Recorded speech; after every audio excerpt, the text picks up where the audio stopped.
The fluorescent lights of Riverside High flickered overhead like dying stars.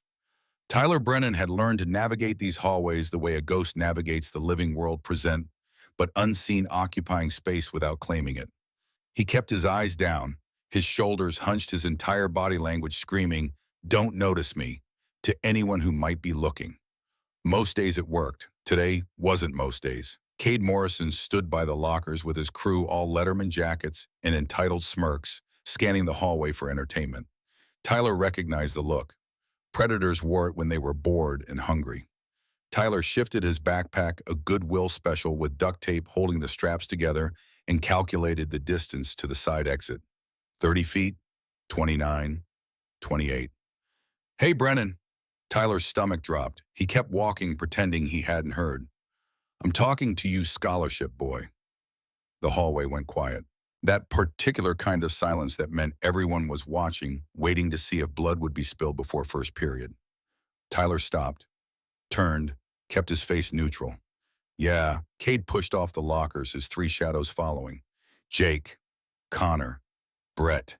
Interchangeable parts of the same bully machine that had made Tyler's life hell for 2 years.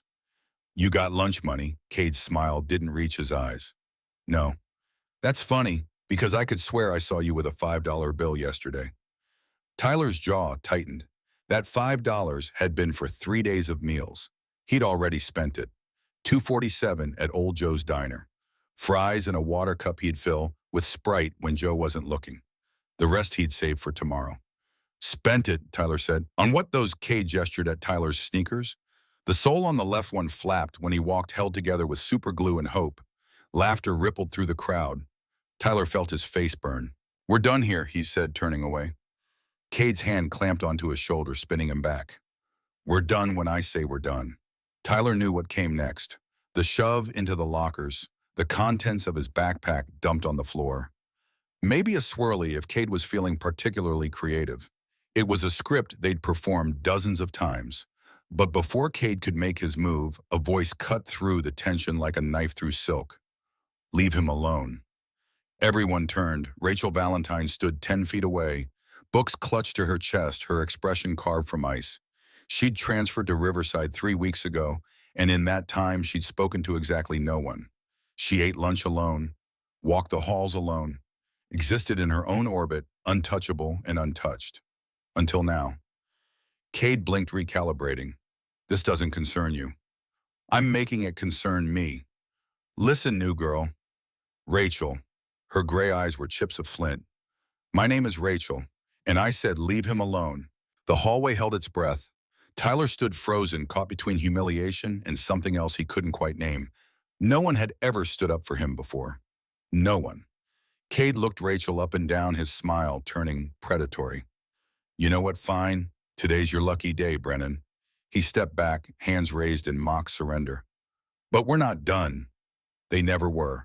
As Cade and his crew swaggered away, Rachel met Tyler's eyes for the first time. Really met them. 3 seconds of connection that felt like lightning striking. "Thank you," Tyler managed. She nodded once, then walked away, her dark hair swinging behind her like a curtain falling on a stage. Tyler stood there for a long moment, his heart doing strange things in his chest before the bell rang, and the hallway erupted into motion, swallowing him back into invisibility.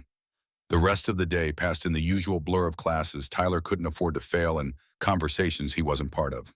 By 3:15, when the final bell released him from academic purgatory, Tyler felt the familiar pull toward Old Joe's Diner. It wasn't much.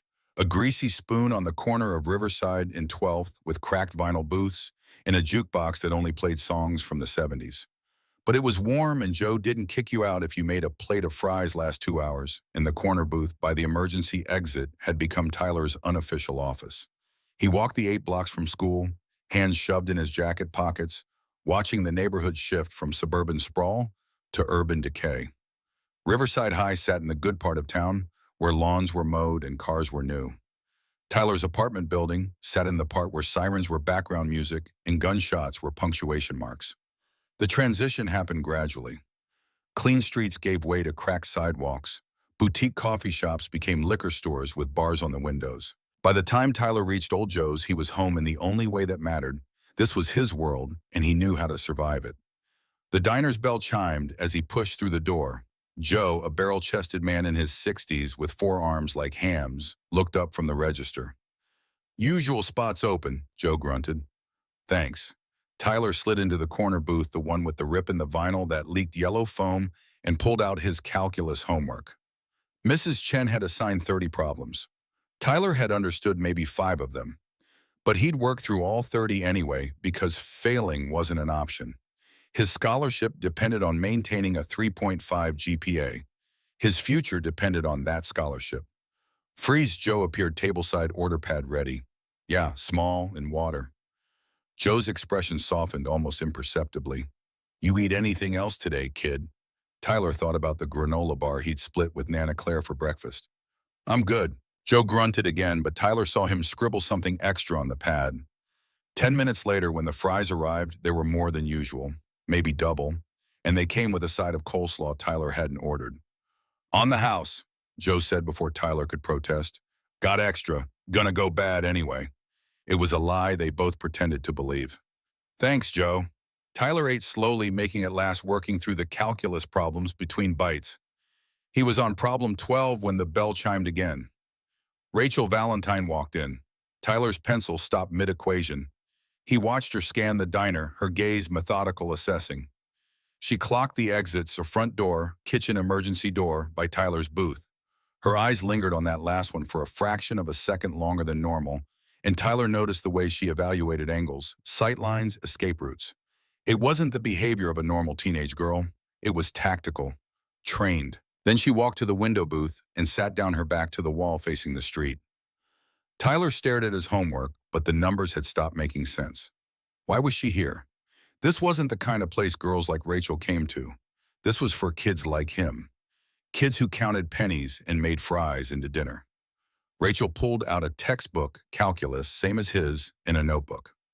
When Joe came over, she ordered a Cobb salad and unsweetened iced tea, the kind of order that cost $12. She didn't even blink. Tyler went back to his homework, hyper-aware of her presence 10 feet away. He snuck glances when he thought she wasn't looking. Watched the way she chewed her bottom lip when she was concentrating. The way her fingers drummed against the table in some unconscious rhythm. The way she kept checking her phone like she was expecting a call that never came. She looked lonely. Tyler understood lonely. An hour passed. Rachel barely touched her salad. Tyler made his fries last as long as humanly possible. The October sun sank lower, painting the diner in shades of gold and amber. That's when Tyler noticed the car. A Dodge Charger, gunmetal gray, rolled past the front window. Slow, deliberate, the kind of slow that meant the driver was looking for something. Tyler frowned. Something about it felt wrong. Off, like a note played out of tune in a familiar song. He went back to his homework, but his attention was split now, half on derivatives, half on the street outside. 5 minutes later, the Charger came back. Same car, same slow cruise past the window. Tyler could see the driver this time, male baseball cap, pulled low sunglasses, even though the sun was setting. Tyler's stomach tightened. That instinct, the one he'd developed growing up in neighborhoods where being aware kept you alive, started whispering, "Wrong, this is wrong." He glanced at Rachel. She'd stopped working on her calculus. Her posture had changed, straighter, more alert. Her eyes tracked the car as it passed. She'd noticed too. For a brief moment, their eyes met. A flash of recognition passed between them. They both knew something was wrong. The Charger disappeared around the corner. Tyler tried to focus on problem 17, but his knee was bouncing now, adrenaline starting to trickle into his bloodstream for reasons he couldn't articulate. Maybe it was nothing. Maybe he was paranoid. Maybe the Charger appeared a third time. This time it didn't pass. It slowed to a crawl directly in front of the diner. The passenger window rolled down with mechanical precision. Tyler's brain screamed danger before his conscious mind could process why. He saw the arm emerge from the window, saw the gun black and brutal and wrong, saw the barrel swing toward Rachel's booth like a compass finding north. Time fragmented into heartbeats. Tyler didn't think. Thinking took time, and time was the one thing he didn't have. He moved. "Get down!" The words tore from his throat as his legs propelled him out of the booth. 3 strides. 12 feet between his corner and Rachel's window seat. 12 feet between life and death. Rachel looked up, her eyes meeting his. In that split second, Tyler saw her hand move toward her bag, trained response, reaching for something, but there was no time. Tyler hit her like a freight train, his shoulder driving into her chest, his arms wrapping around her waist, his momentum carrying them both backward. The chair toppled. They crashed to the floor in a tangle of limbs and terror. But even as they fell, Rachel was moving too. Her hand grabbed Tyler's shoulder, pulling him down harder, her other arm coming up to protect his head. She'd seen the gun too, was trying to shield him even as he shielded her. Tyler twisted as they fell, making sure his back faced the window, making sure his body covered hers completely. The world exploded. The automatic weapon fire was deafening. Glass became razor rain, each shard catching the dying sunlight as it filled the air. Wood splintered. Vinyl erupted. The smell of gunpowder mixed with fryer grease and teenage fear. Something punched through Tyler's left shoulder blade. Hot. Burning, like being branded with a white-hot iron, then again lower near his spine. The second bullet hit with enough force to drive the air from his lungs. Fire, pure liquid fire flooding his back. His lungs couldn't find air. His vision started to tunnel. But beneath him, warm and alive and trembling, Rachel was screaming. Screaming meant alive. Alive meant he'd done it right. Around them, Old Joe's had transformed into chaos. People were diving under tables, scrambling for exits. Someone was shouting about calling 911. The jukebox had been hit, spurting sparks and dying mid-song. Tyler tried to hold on, tried to stay conscious, but darkness was creeping in from the edges of his vision, like ink spreading through water. "Don't move." Rachel's voice cut through the ringing in his ears, sharp and commanding, despite the tears streaming down her face. "Oh God, don't move. There's so much blood." Tyler tried to speak, but blood bubbled between his lips. The taste was copper and wrong. He managed. "You okay? You're shot. You're fucking shot." Rachel's hands were on his face, trembling. "Why did you don't even know me. Why would you?" Tyler tried to smile. It probably looked more like a grimace. Seemed like the thing to do. Somewhere far away, sirens began to wail. Closer, much closer, Tyler heard the roar of motorcycle engines. Lots of them, like a swarm of mechanical hornets, all converging on this shitty burger joint in this shitty part of town. Rachel heard them too. Her tears stopped like someone had flipped a switch. She fumbled for her phone with blood-slicked hands, managed to hit a speed dial number despite her shaking fingers. "Code red," she said, her voice suddenly cold and controlled despite the tears still wet on her cheeks. "Old Joe's on Riverside. They found me." A pause. Tyler could hear a man's voice on the other end, deep and furious. "I'm okay, but the boy who saved me." Rachel's voice cracked. "Dad, he's dying. Dad, please." Tyler tried to ask what she meant, but the darkness was closing in fast now, the gray edges of his vision creeping toward the center like a closing iris. The last thing he saw was Rachel's face hovering above him, like a moon, beautiful and terrible and afraid. The last thing he heard was the thunder of motorcycles growing louder and louder until it shook the broken windows and rattled his bones. The last thing he felt was Rachel's hand gripping his, holding on, like he was the only solid thing in a world gone mad. Her other hand pressed against the wounds in his back, trying desperately to stop the bleeding. Then the darkness swallowed him whole. Consciousness returned in pieces, beeping first, rhythmic and insistent, dragging Tyler back from wherever he'd been. Some dark place that had been surprisingly peaceful, quiet, without pain. Then pain. Oh God, the pain. His back felt like someone had driven railroad spikes through his shoulder blades and set them on fire. Every breath was agony, like shards of broken glass grinding against his lungs. Then smell. Antiseptic. Floor wax. The particular chemical cocktail that meant hospital. Tyler's eyes cracked open. White ceiling, fluorescent lights humming overhead. An IV line snaking into his left arm, clear fluid dripping steadily. "Easy there, kid. Don't try to sit up." Tyler's head rolled to the side. A man sat in the chair beside his bed, and Tyler's pain-fogged brain tried to process what he was seeing. Big. That was the first word that came to mind. The man was huge, 6'5", at least built like a granite monument, with arms the size of Tyler's thighs and a chest that could probably stop bullets. His head was shaved clean, covered in flame tattoos that licked up from his neck like he'd barely escaped hell. His beard was steel gray and perfectly trimmed, framing a face that had clearly seen its share of fights. He wore a leather vest a cut Tyler's brain supplied from somewhere over a black t-shirt. Patches covered the leather. A rocker across the top read, Ironclad Kings MC. Below that, Gunner. On the opposite side, another rocker, California. Motorcycle Club. This man was in a motorcycle club, and he was sitting beside Tyler's hospital bed like it was the most natural thing in the world. Tyler blinked, tried to speak. His throat felt like sandpaper that had been left in the desert for a decade. Gunner reached for a plastic cup with a bendy straw, held it to Tyler's lips with surprising gentleness. Small sips, doctor's orders. The water was the best thing Tyler had ever tasted, cold and clean and real, and proof he was alive. Better, Gunner asked. Tyler nodded, which sent a spike of pain down his neck that made him wince. Then the memories crashed back like a tidal wave. The gun, the window shattering. Rachel's scream, his own blood pooling on the checkered linoleum. Rachel, Tyler's voice came out as a rasp. She's fine, not a scratch on her.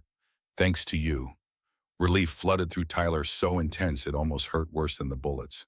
She was okay. He'd done it. She was alive and uninjured and safe. How long was I out? 14 hours. You coded once in the ambulance, but the docs got you back. Had to shock your heart twice. Gunner's expression was unreadable behind his beard. 2 bullets. One collapsed your lung, had to reinflate it. The other just missed your spine by half an inch. Doctor said you got lucky. Tyler didn't feel lucky. He felt like he'd been hit by a truck, then reversed over, then hit again for good measure. My grandma, Nana Claire, she must be already taken care of. Mrs. Brennan's been here twice. Nice lady.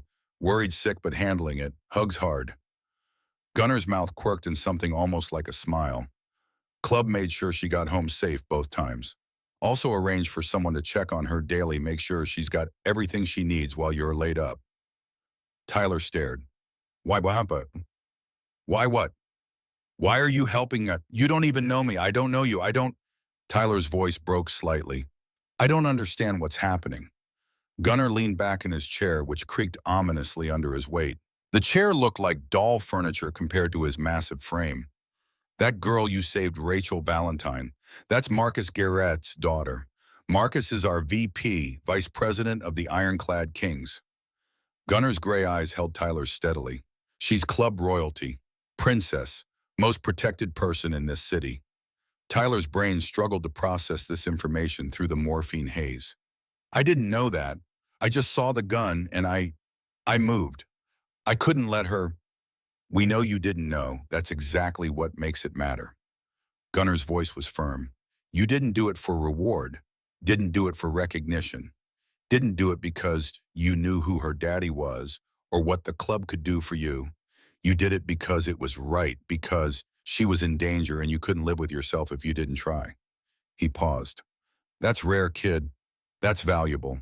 That's the kind of character that means something. Before Tyler could respond, the door opened. If Gunner was intimidating, the man who walked in was something else entirely.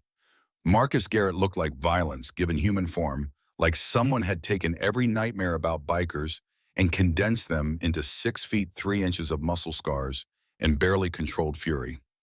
He was maybe 240, all of it hard muscle and scar tissue that spoke of a life lived on the edge. His head was shaved smooth, his beard shot through with gray, that somehow made him look more dangerous, not less. A scar ran from his left eyebrow all the way down to his jawline, pulling his face into a permanent expression of controlled menace. He wore his cut over a black t-shirt, his massive arms covered in elaborate tattoos that told stories Tyler couldn't read but could feel. The patches on his leather proclaimed him VP, second in command of the Ironclad Kings, the man who stood between the president and everyone else. But it was his eyes that held Tyler frozen. Dark, intelligent, assessing. The eyes of a man who'd seen everything life had to throw at him and had thrown it back twice as hard. The eyes of a predator who was currently evaluating whether Tyler was prey or something else. This him, Marcus's voice was gravel in a cement mixer, rough and deep. Yeah, Steele, this is Tyler Brennan. Marcus approached the bed slowly, deliberately, like he was giving Tyler time to process his presence to decide whether to be afraid or not. He pulled up a second chair, normal size, looking comically small under his bulk, and sat down, elbows on his knees. For a long moment, he just looked at Tyler, studied him, assessed him like he was a complex equation that needed solving. Tyler fought the urge to squirm under that intense scrutiny. Everything about Marcus Garrett radiated danger, but Tyler was too tired and too drugged to properly appreciate the fear he should probably be feeling. "You know who I am?" Marcus finally asked. "Rachel's father," Tyler said, his voice steadier than he felt, "and VP of the Ironclad Kings." "That's right." Marcus's expression didn't change. "You know what you did yesterday?" "I tried to help. You threw yourself on top of my daughter when bullets were coming through that window. You took 2 rounds in the back. You could have died." Marcus's jaw tightened almost imperceptibly. "You should have died. Doctor told me if that second bullet had been half an inch to the right, it would have severed your spine. You'd be paralyzed for life, pissing into a bag, never walking again. You understand that?" Tyler swallowed hard. He hadn't really thought about that. Hadn't thought about anything except getting Rachel down, getting her safe. "Is Rachel really okay?" Tyler asked. "No injuries at all." And that's when Marcus's expression cracked. Not much, just a slight softening around the eyes, a barely perceptible relaxation in his massive shoulders. But it was there, and it transformed his face from terrifying to almost human. "She's perfect, not a scratch. Shaken up but physically unharmed. You made absolutely certain of that." Marcus reached out slowly, telegraphing his movement like he was approaching a skittish animal, and gripped Tyler's forearm. His hand was rough, heavily calloused, scarred from decades of hard living. The hand of a man who'd built things and broken things in equal measure. "You gave me the greatest gift anyone's ever given me. You gave me my daughter's life." Tyler didn't know what to say to that. What could you possibly say? "I didn't really think about it." He admitted the words, feeling inadequate even as he said them. "I just moved. Saw the gun and moved. There wasn't time to think." "I know. That's what makes it honorable." Marcus released Tyler's arm and sat back, his dark eyes never leaving Tyler's face. Most people freeze when bullets start flying. Natural human response. Brain shuts down, body locks up, survival instinct says hide. But you ran toward the danger to save a girl you didn't even know. That tells me something about who you are." "I know her," Tyler said softly. "I mean, I don't know her, but I've seen her at school.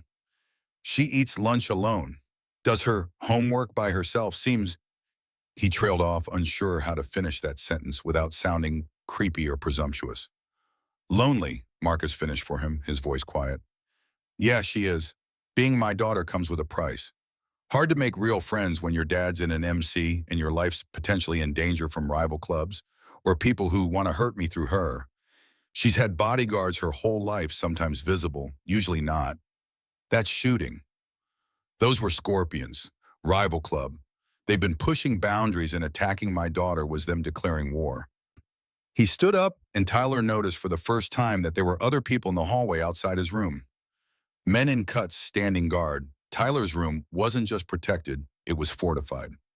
"I need to ask you something important," Marcus said, his tone shifting to something more businesslike. "And I need you to be completely honest with me. Can you do that?" Tyler nodded, even though moving his head sent fresh pains shooting down his neck and spine. "The guys who did this, the Scorpions, they're our enemies. They've been testing us, pushing into our territory, dealing where they shouldn't be dealing. This shooting, attacking Rachel, that was an escalation, a declaration of war." Marcus's expression hardened, all the softness disappearing like it had never been there. "We're going to respond. That's not a question, that's a fact. But before we do, I need to know. Do you remember anything about the shooter, Demar? Any details at all that might help us find them?" Tyler closed his eyes, pulling details from the chaos of memory. It felt important to get this right, to give Marcus everything he could remember. Dodge Charger, gunmetal gray, older model, maybe 10 years.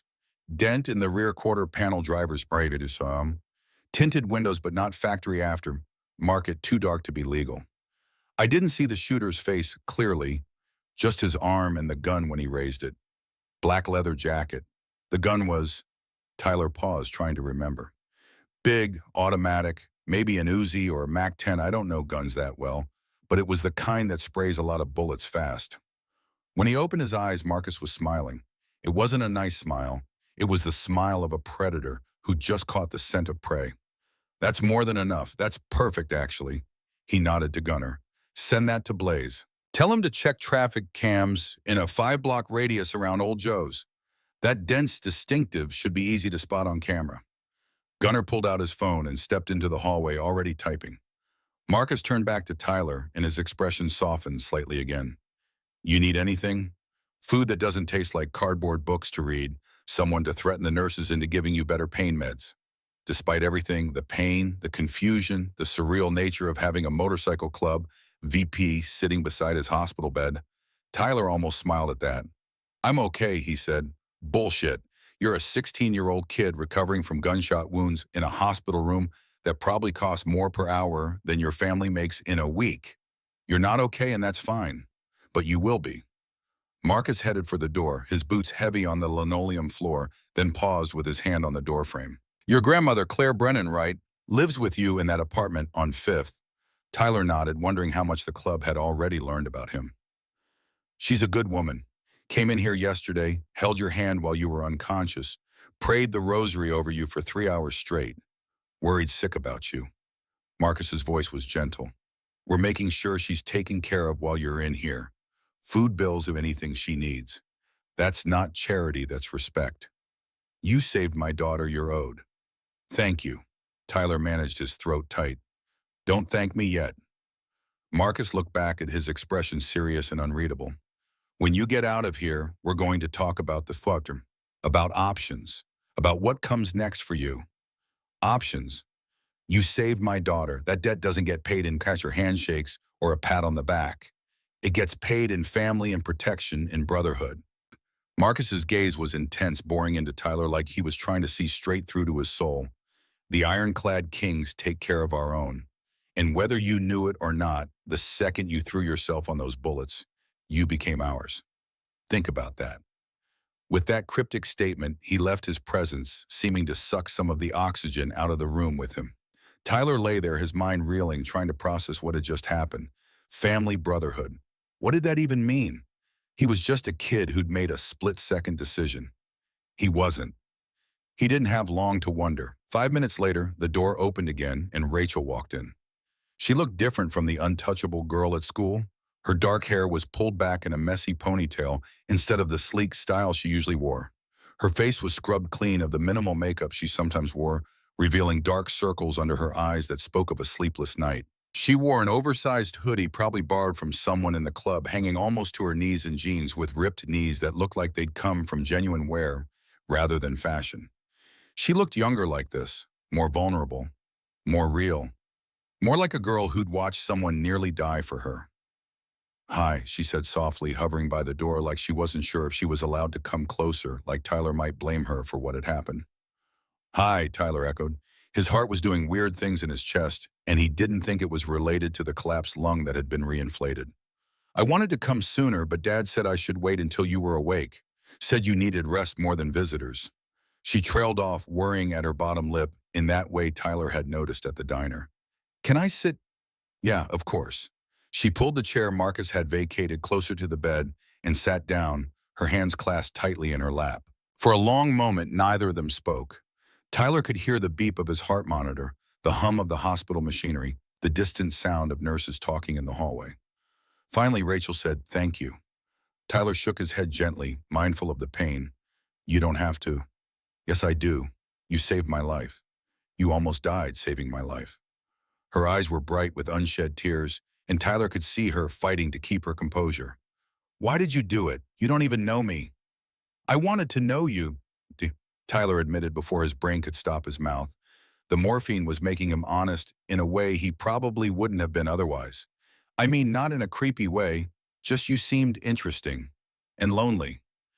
I've been watching you at school for the past 3 weeks, not in a stalker way, just noticing you, and I thought maybe we could be friends. Maybe you needed a friend. A tear slipped down Rachel's cheek, cutting a path through the exhaustion on her face. Well, we're definitely more than friends now. You can't take bullets for someone and stay at the friend level. That's not how it works. What level are we at then? Tyler asked, managing a weak smile despite the pain. Rachel laughed, a wet, slightly hysterical sound that was half laugh and half sob. I don't know. Bonded for life, you're stuck with me forever now. Those are the rules. She wiped at her eyes with the sleeve of the oversized hoodie. Dad's already decided your family, which fair warning means you're probably going to have bikers following you around for the foreseeable future. They're very protective of people they consider theirs. I noticed, Tyler said dryly, thinking of Gunner's massive presence and the guards in the hallway. I'm sorry, Rachel said suddenly, her voice cracking. I'm so sorry you got hurt because of me. I'm sorry my life is so complicated that people shoot at me. I'm sorry that my father's choices mean I can't have normal friends, or go normal places, or live a normal life. I'm sorry that you're lying in a hospital bed with holes in your back because you tried to help me. Stop. Tyler reached out with his good arm, the one without the IV and the monitors, and took her hand. Her skin was soft, warm, alive proof that his split-second decision had been the right one. You didn't ask for those guys to shoot at you. You didn't put that gun in their hands. You didn't create the situation. This isn't your fault, Rachel. None of this is your fault.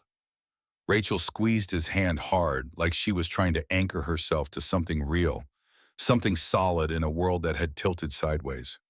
You're too nice. You know that, way too nice for this world, for my world. Someone's got to be, Tyler said, echoing what he'd said to himself 1,000 times.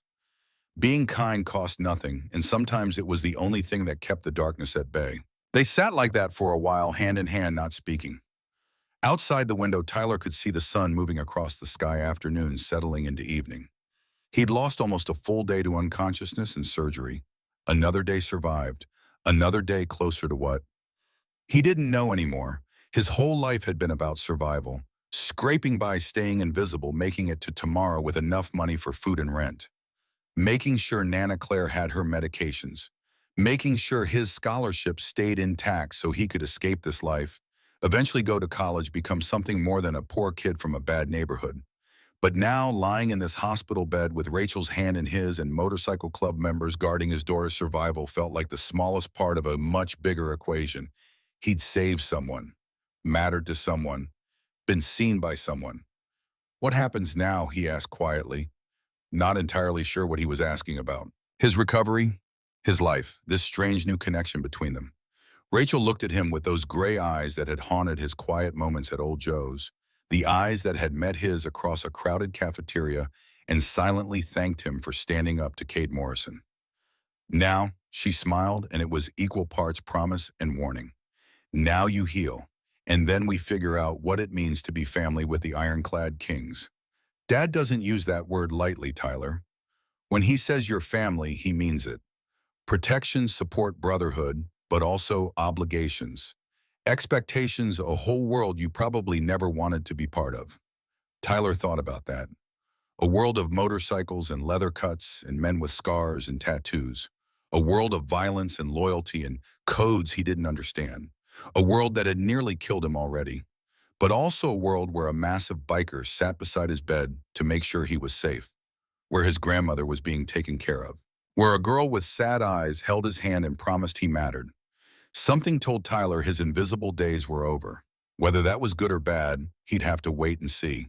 But as Rachel sat beside him, her thumb tracing small circles on the back of his hand, Tyler thought it might, just might, turn out to be good. 3 days in the hospital taught Tyler Brennan several things he'd never known before. First, morphine made calculus impossible, but also made him care significantly less about that fact. The numbers swam on the page like fish in murky water, and Tyler found he didn't really mind. Second, hospital food was designed by people who'd never actually eaten food before and had only heard it described secondhand. It made him appreciate even the greasiest, saltiest diner fries Old Joe had ever served. Third, the Ironclad Kings took the concept of guard duty very, very seriously. It was like having a rotating honor guard of tattooed, leather-clad sentinels who viewed his hospital room as Fort Knox. Gunner worked mornings, appearing at 6 a.m. sharp with coffee for himself that smelled infinitely better than anything the hospital cafeteria offered. He'd sit in his chair reading motorcycle magazines with titles like Chrome and Thunder and Road Kings, occasionally looking up to make sure Tyler was still breathing. Sometimes he'd bring contraband candy bars that melted on Tyler's tongue like heaven real food smuggled in against hospital policy, once an entire pizza that they demolished together while the nurses pretended not to notice the grease-stained box in the trash. Blaze took afternoons. He was leaner than Gunner, maybe 6 feet tall, with the build of a runner rather than a linebacker. Sharp features, dark hair pulled back in a short ponytail, eyes that never stopped moving, constantly assessing threats and exits. He'd brought a chess set on day 2, a battered travel board with pieces that had seen better days and smelled faintly of motor oil, and proceeded to methodically destroy Tyler in game after game while explaining tactics in a voice that suggested he'd learned strategy in places far more dangerous than board games. Chess is like life, kid, Blaze said, moving his knight to threaten Tyler's queen. It's not about the piece you take now. It's about the position you create for later. Think 3 moves ahead, always. Viperstone took knights. He lived up to his road name, silent as death itself, watchful as a predator, radiating the kind of coiled menace that made nurses knock before entering and doctors announce themselves from the doorway. He sat in the corner like a piece of dangerous furniture, rarely speaking, just watching everything with eyes that missed nothing.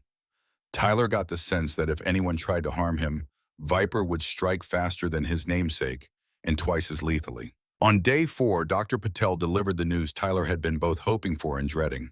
"You're healing well. Better than I expected, honestly." She was a no-nonsense woman in her 50s with kind eyes behind wire-rimmed glasses and zero patience for bullshit or excuses.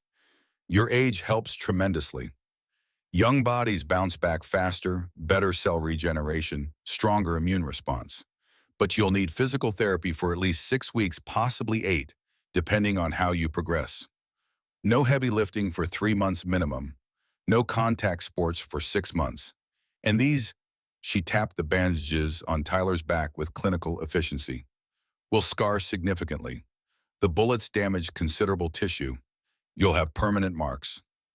"That's okay," Tyler said, and he meant it. He'd never been the kind of guy who worried about his appearance, who cared about looking perfect or unmarked.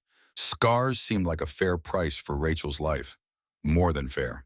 "You can go home this afternoon, but I want you to promise me you'll follow the PT regimen exactly as prescribed. No shortcuts, no tough guy nonsense, no deciding you know better than your physical therapist." Her eyes narrowed. "Your back took serious trauma. The bullet that missed your spine, it missed by 8 millimeters. 8. If you don't let it heal properly, if you push too hard, too fast, you could have chronic pain for the rest of your life. Nerve damage, mobility issues. Do you understand? I promise. I'll do exactly what they tell me." Dr. Patel studied him for a long moment, then glanced at the door where Gunner currently filled most of the frame like a tattooed mountain. "Your friends have been very attentive. More attentive than most families, honestly." "Yeah," Tyler said, not sure how else to respond or what else to call them. "They paid your entire hospital bill in cash." Her expression was carefully neutral, professionally blank. $73,000. That doesn't happen often. Actually, that doesn't happen ever in my 26 years of practice." Tyler blinked. $73,000. That was more money than he'd see in years, maybe decades. That was more than Nana Claire's annual income. That was "they're grateful," he managed weakly. Dr. Patel made a note on her tablet, her stylus scratching across the screen. "Well, grateful or not, make sure they understand that you're not invincible. You survived because you got extremely lucky. Next time," she shook her head firmly, "try very hard not to get shot, Mr. Brennan. Your body won't tolerate it as well a second time. I'll do my absolute best to avoid bullets from now on." A hint of a smile crossed her stern face. "See that you do. I'll have the discharge nurse bring your paperwork and prescriptions. Pain medication, antibiotics, wound care instructions. Follow everything exactly. Any fever over 101, any increased pain, any signs of infection, you come back immediately." "Understood." "Understood? Thank you, Dr. Patel, for everything." After she left, Gunner stepped into the room, his massive frame making the doorway look normal size for once. He was grinning, the expression transforming his intimidating face into something almost friendly. Heard the good news. You're sprung. Freedom awaits. Guess so. Still can't quite believe I'm alive. Steele wants to see you before you go. Finish up some business, make sure you're set. Gunner's expression turned more serious. You up for a visit or you need more rest first? Man's been patient, but he's eager to talk to you. Important stuff. Tyler's pulse kicked up a notch. He hadn't seen Marcus since that first day, though Rachel had mentioned her father was handling business, which Tyler was learning was code for doing scary motorcycle club things that people didn't talk about in polite company. Things that probably involved the Scorpions and retribution and justice delivered outside the bounds of law. I'm up for it, Tyler said, pushing himself more upright in the bed and trying not to wince at the pain that lanced through his back. Gunner nodded and stepped into the hallway. Less than 30 seconds later, Marcus Garrett walked in, and the room suddenly felt smaller.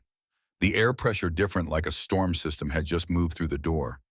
Today, Marcus wore his full-cut all patches and pins that meant things in the EMSA world Tyler was only beginning to understand. VP rocker, California bottom rocker, pins that probably indicated rank achievements, years of service. But it was the expression on his face that made Tyler's stomach tighten with something between anticipation and anxiety. Satisfaction. Deep satisfaction mixed with something darker, something final and absolute. How you feeling, kid? Marcus asked, pulling up the familiar chair and settling into it with the ease of someone who'd spent considerable time in hospital rooms. Better. Ready to get out of here. Ready to sleep in my own bed. Good. That's real good. Marcus leaned forward, his voice dropping low enough that only Tyler could hear, even though Gunner had stepped outside to give them privacy. Because we need to talk about what happened, about what comes next. Tyler nodded, waiting. You remember what you told me about the car, the Charger with the dent?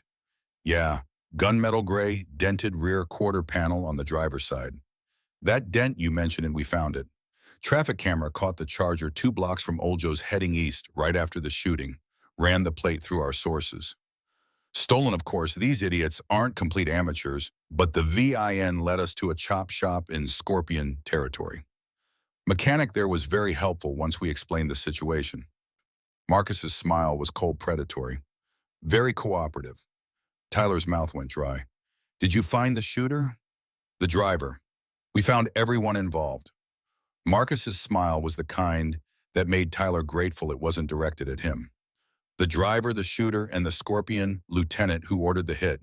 Took us 3 days of surveillance, a bit of aggressive persuasion, and calling in some favors with people who owed us. But we got all 3. They had some very interesting things to say once we convinced them to talk. Tyler didn't ask what convince meant. He wasn't sure he wanted to know. His imagination filled in the blanks with images from movies, dark warehouses, chains, methods of persuasion that left no permanent marks but extracted every piece of information. They're done, Marcus continued, his voice flat and final. The driver and shooter are currently explaining themselves to the police, complete with signed confessions and evidence we may have helped arrange. Security camera footage we happened to discover, ballistics evidence, the gun itself conveniently found with their fingerprints all over it. They'll be in prison for the next 20 years minimum. Attempted murder assault with a deadly weapon conspiracy. Stack the charges right, and they'll die behind bars. The finality in those words settled over the room like a heavy blanket. Tyler understood what wasn't being said, what couldn't be said openly, even here in a private hospital room. What had happened in whatever warehouse or basement or dark place the ironclad kings used for their brand of justice before the official justice system got involved. He should have been horrified, should have been scared, should have been questioning the morality of vigilante justice and extra-legal consequences. Instead, he felt a grim, fierce satisfaction burning in his chest. Those men had tried to kill Rachel, had shot him, had filled Old Joe's diner with bullets and terror. And now they'd faced consequences, swift, certain consequences. Was that wrong? Probably. Was it justice? Maybe not the legal kind, but justice nonetheless. Sitting in this hospital bed, his back still throbbing with every breath, drugged on morphine and gratitude, Tyler found it hard to care about moral ambiguity or philosophical questions about the nature of justice. Thank you, he said quietly, meaning it from his core. Marcus's eyebrows rose slightly. You're thanking me for what exactly? For making sure they can't hurt anyone else. For making sure Rachel's safe. For Tyler struggled to find the right words. For caring enough to do something about it.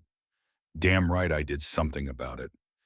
They threatened my daughter, my family. There's no forgiveness for that, no second chances, no mercy. Marcus reached into his cut and pulled out an envelope, cream-colored and thick. Which brings me to why I'm really here. You're getting out today, which means you're going back to real life. School, your grandmother, homework, all the normal teenage stuff. But that life's going to yip on me affair in the house. You need to understand that. He handed Tyler the envelope. Inside was a stack of bills, all hundreds. Tyler's hands shook slightly as he counted. 50 bills, $5,000. I can't, Tyler started, his throat tight. It's not charity, Marcus interrupted firmly. It's compensation for what you did, for what you lost, for what you gave. He ticked off on his scarred, calloused fingers. You missed a week of school that affects your scholarship, your grades. Your clothes were completely destroyed by bullets and glass. Every piece you were wearing is evidence now. Your grandmother's been stressed to hell and back, probably aged a year in the past 4 days. This covers all of that. This makes sure you don't fall behind because you did the right thing. It's too much. $5,000 it's not enough. It's not remotely enough, but it's the start. Marcus's expression softened infinitesimally. Kid, you saved my daughter's life. You took bullets meant for her. Money can't repay that. All the money in the world couldn't repay that. But I can make sure you and your grandmother don't have to choose between rent and food anymore. I can make sure you don't have to survive on $2.47 worth of fries and stolen soda. I can make sure Nana Claire gets her medications without having to decide which ones she can afford this month. That's the absolute least I can do. Tyler's eyes burned with tears he refused to let fall. When was the last time someone had looked out for him like this? When was the last time anyone had cared whether he had enough to eat? Whether his grandmother could afford her heart medication? Whether he was struggling? Never. The answer was never. There's something else we need to discuss, Marcus said, his tone shifting slightly. At school, I heard you've been having some problems. A boy named Cade Morrison and his friends. They've been making your life difficult. Tyler's jaw tightened. Of course the club had looked into his life. Of course they knew about the bullying, the locker incidents, the constant low-level harassment that had been his existence for 2 years. It's fine, he muttered. I can handle it. It's just high school stuff. It's not fine and you shouldn't have to handle it alone, but it will be handled. Marcus stood up, his 6'3" frame towering over the hospital bed. The guys who've been giving you shit, they're going to learn some manners. Not from me directly. I don't threaten kids, that's not how I operate. But his smile was predatory, showing teeth. Let's just say their fathers and I are going to have some conversations. Father to father, man to man. About how their sons should treat people. About respect and consequences. About how the world works when you mess with the wrong person's family. Before Tyler could respond, before he could process the implications of that, there was a knock on the door. Gunnar stuck his head in, his expression lighter. Steal Rachel's here, and she brought what looks like Santa's entire workshop in bag form. Rachel entered carrying a duffel bag that looked almost as big as she was straining with whatever was stuffed inside. She dumped it on the foot of Tyler's bed with a heavy thump that made the mattress bounce. Clothes, she announced, slightly breathless. Since yours got shredded by bullets and glass and are currently sitting in an evidence locker downtown. I guessed on sizes, you're what, medium, shirt 30, waist. She didn't wait for confirmation. Also your homework from the past week. I'm sorry, but Mrs. Chen absolutely insisted someone deliver it and threatened to mark you absent if I didn't. Some books Blaze said you might like, chess books, strategy books, and she pulled out a leather jacket, not a full cut, not the patched vest of a member, but a nice jacket nonetheless. Black leather with silver zippers, simple and classic, and probably worth more than Tyler's entire current wardrobe.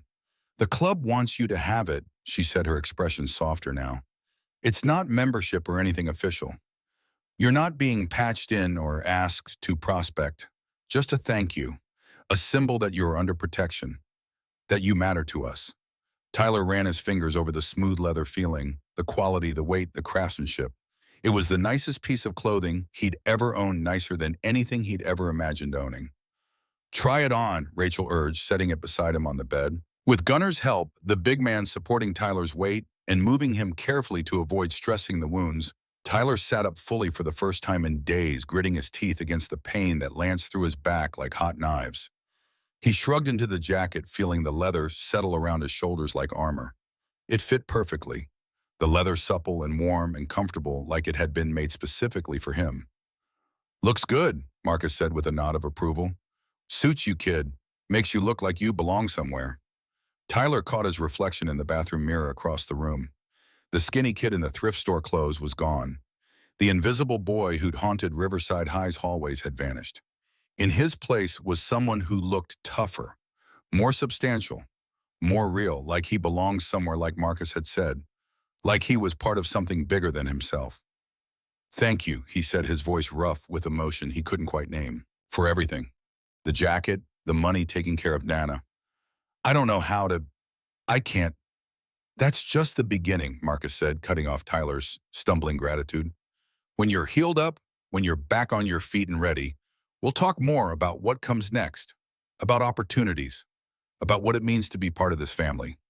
But for now, he clapped a massive hand on Tyler's shoulder, the good one always mindful of the injuries. You focus on getting better, on taking care of your grandmother, on being a kid, on healing, on going back to school and living your life. The future can wait. And maybe spending some time with me, Rachel added with a small smile that made Tyler's heart do complicated acrobatics in his chest. If you want, no pressure, but I'd like that. I think we have a lot to talk about. Tyler looked at her, at this girl he'd saved, this girl whose father commanded loyalty through fear and respect and absolute authority, this girl who somehow looked at him like he was somebody worth knowing, worth saving, worth caring about. Yeah, he said, and he meant it more than he'd meant anything in his life. I'd really like that too. Marcus's phone buzzed loudly in his pocket. He pulled it out, glanced at the screen, and his expression hardened into something Tyler was learning to recognize as his club business face. Gotta roll. Important meeting I can't miss. He pointed at Tyler with one thick finger. You take care of yourself. Follow the doctor's orders exactly. And if you need anything at all, day or night emergency, or just a question, you call Gunner. He'll make sure it happens. Understood. Understood. Thank you, Mr. Garrett, for everything. Marcus or Steele, Mr. Garrett makes me feel old. He paused at the door, looking back with an expression Tyler couldn't quite read. You're a good kid, Tyler Brennan. Brave, honorable, the kind of man I'd be proud to call family. Remember that. After Marcus left his boots heavy in the hallway, Rachel perched on the edge of Tyler's bed, careful not to jostle his injuries. He likes you, she said, her voice quiet and a little awed. Really likes you. That's incredibly rare. Your dad? Yeah, Dad doesn't trust easily, doesn't let people in, doesn't hand out cash and jackets and protection to random people. She picked at a thread on her hoodie, not meeting Tyler's eyes. You impressed him. You impressed all of them. Hell, you impressed me, and I'm not easy to impress. I just did what anyone would do. No, Rachel said firmly, finally meeting his gaze. You did what a hero would do. There's a massive difference. Most people would have frozen, would have hidden, would have saved themselves. You ran toward the bullets. You threw yourself over me without hesitation. That's not normal. That's extraordinary. Before Tyler could argue, before he could deflect or minimize or insist he was just a regular kid who'd made a choice, Gunner appeared in the doorway again. Discharge papers are ready at the nurse's station. They're processing the prescriptions, now should be ready in 20 minutes. You got a ride home, kid, or you want one of us to take you?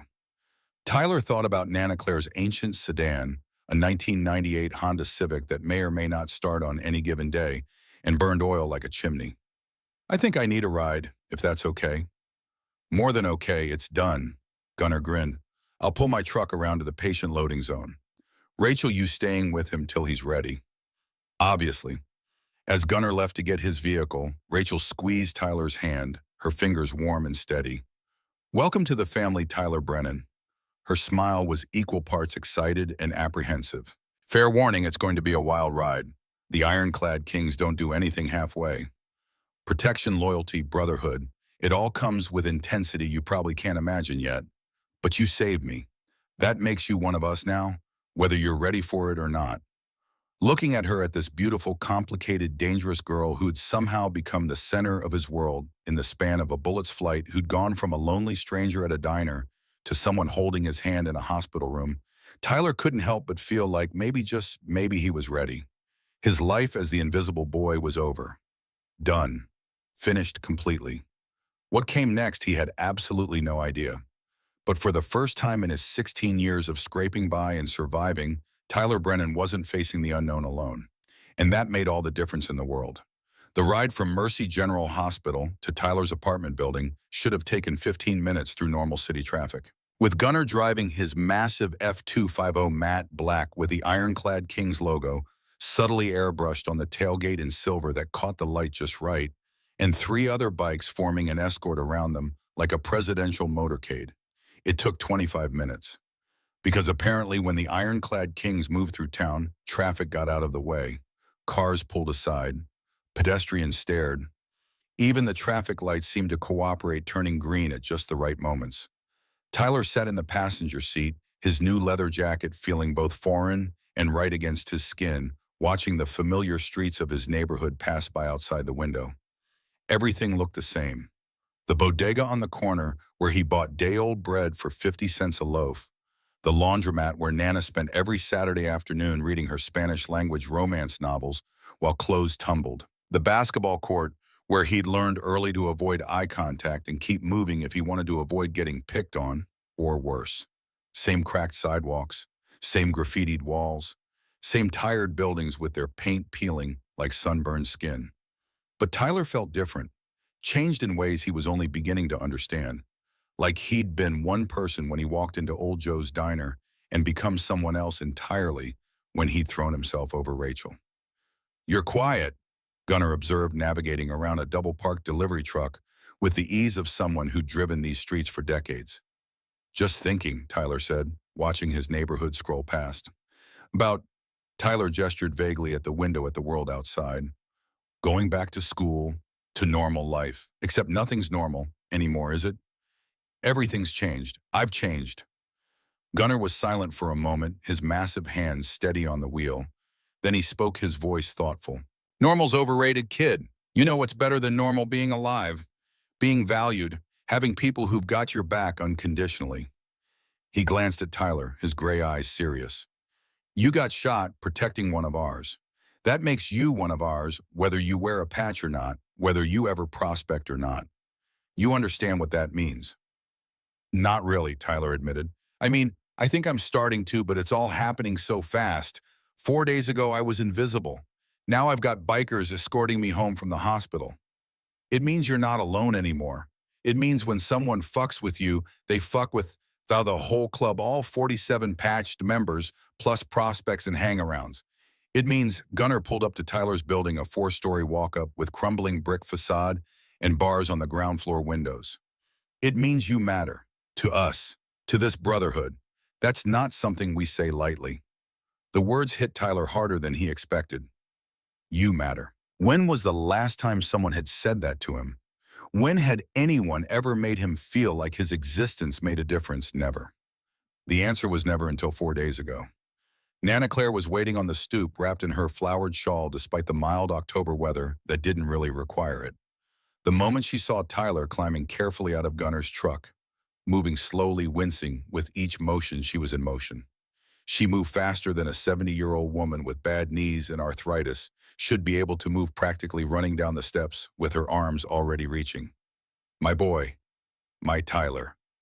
Gunnar had barely put the truck in park before she was yanking open the passenger door with strength born of relief and terror and love, pulling Tyler into a hug that made his healing wounds scream in protest.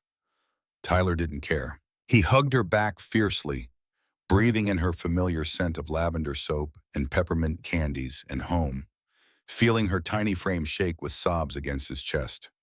She was crying and scolding him simultaneously, in rapid-fire English, peppered with Spanish expressions Tyler had grown up hearing. Something about foolish boy and so brave, and never again you hear me. Never again. Tyler just held her, letting her get it all out, letting her be scared and relieved and angry all at once, letting her be the grandmother who'd raised him alone after his mother died, who'd sacrificed everything to keep him fed and clothed and educated. When she finally pulled back, her weathered hands came up to cup his face, her eyes the same dark brown as his own, searching his features like she was memorizing them all over again. Then she turned to Gunnar with fierce eyes that had cowed bigger men than him. You kept him safe like you promised. Gunnar's Spanish was clearly limited, but he understood enough. He nodded respectfully. Yes, ma'am, we took good care of him. Best doctors, 24-hour guard, everything he needed. She studied Gunnar for a long moment, this massive tattooed biker who probably outweighed her by 180 pounds and could break most men in half without breaking a sweat, then nodded sharply satisfied. Good. Thank you. You are good men, strange men, scary men, but good hearts. She patted his arm like he was a well-behaved dog who just performed a clever trick. Then she was herding Tyler toward the building, one hand firmly on his elbow, supporting him like he might collapse at any moment, which, given how wobbly his legs felt after 4 days in bed, wasn't entirely unreasonable. Gunnar called out from behind them, Tyler. Wait up! Tyler turned carefully, mindful of his back, to find Gunnar holding out a cell phone. Not Tyler's ancient flip phone that barely made calls and couldn't text to save its life, but a newer smartphone in a heavy-duty protective case. From the club, Gunnar explained, walking over to hand it to him. My number's already programmed in under favorites. So Steele's, Rachel's, Dutch's, Blazes, and Vipers. You need anything at all, day or night, emergency or question, or just to talk, you call. We'll answer. That's a promise, boss. Tyler took the phone, feeling its weight in his hand. Another gift he didn't know how to accept, didn't feel he'd earned. Thank you for everything. The guarding, the company, Gunnar waved it off. Just get some rest, kid, heal up, and keep that jacket close when you go out. There's people in this neighborhood who will think twice about starting shit if they see you wearing King's gear. Word's already spreading about what happened, about who you are now. As Gunnar drove away, the other bikes falling in behind him, like an honor guard, departing after a military funeral, Nana Claire squeezed Tyler's arm. Good people, she said quietly in her accented English. Dangerous people, yes, but good hearts underneath. They protect you. They protect me. I am grateful. Tyler wasn't sure good was the right word for the ironclad kings, but loyal, protective, willing to commit felonies on your behalf and call it justice. Yeah, those definitely fit. The apartment was exactly as Tyler had left it 4 days ago.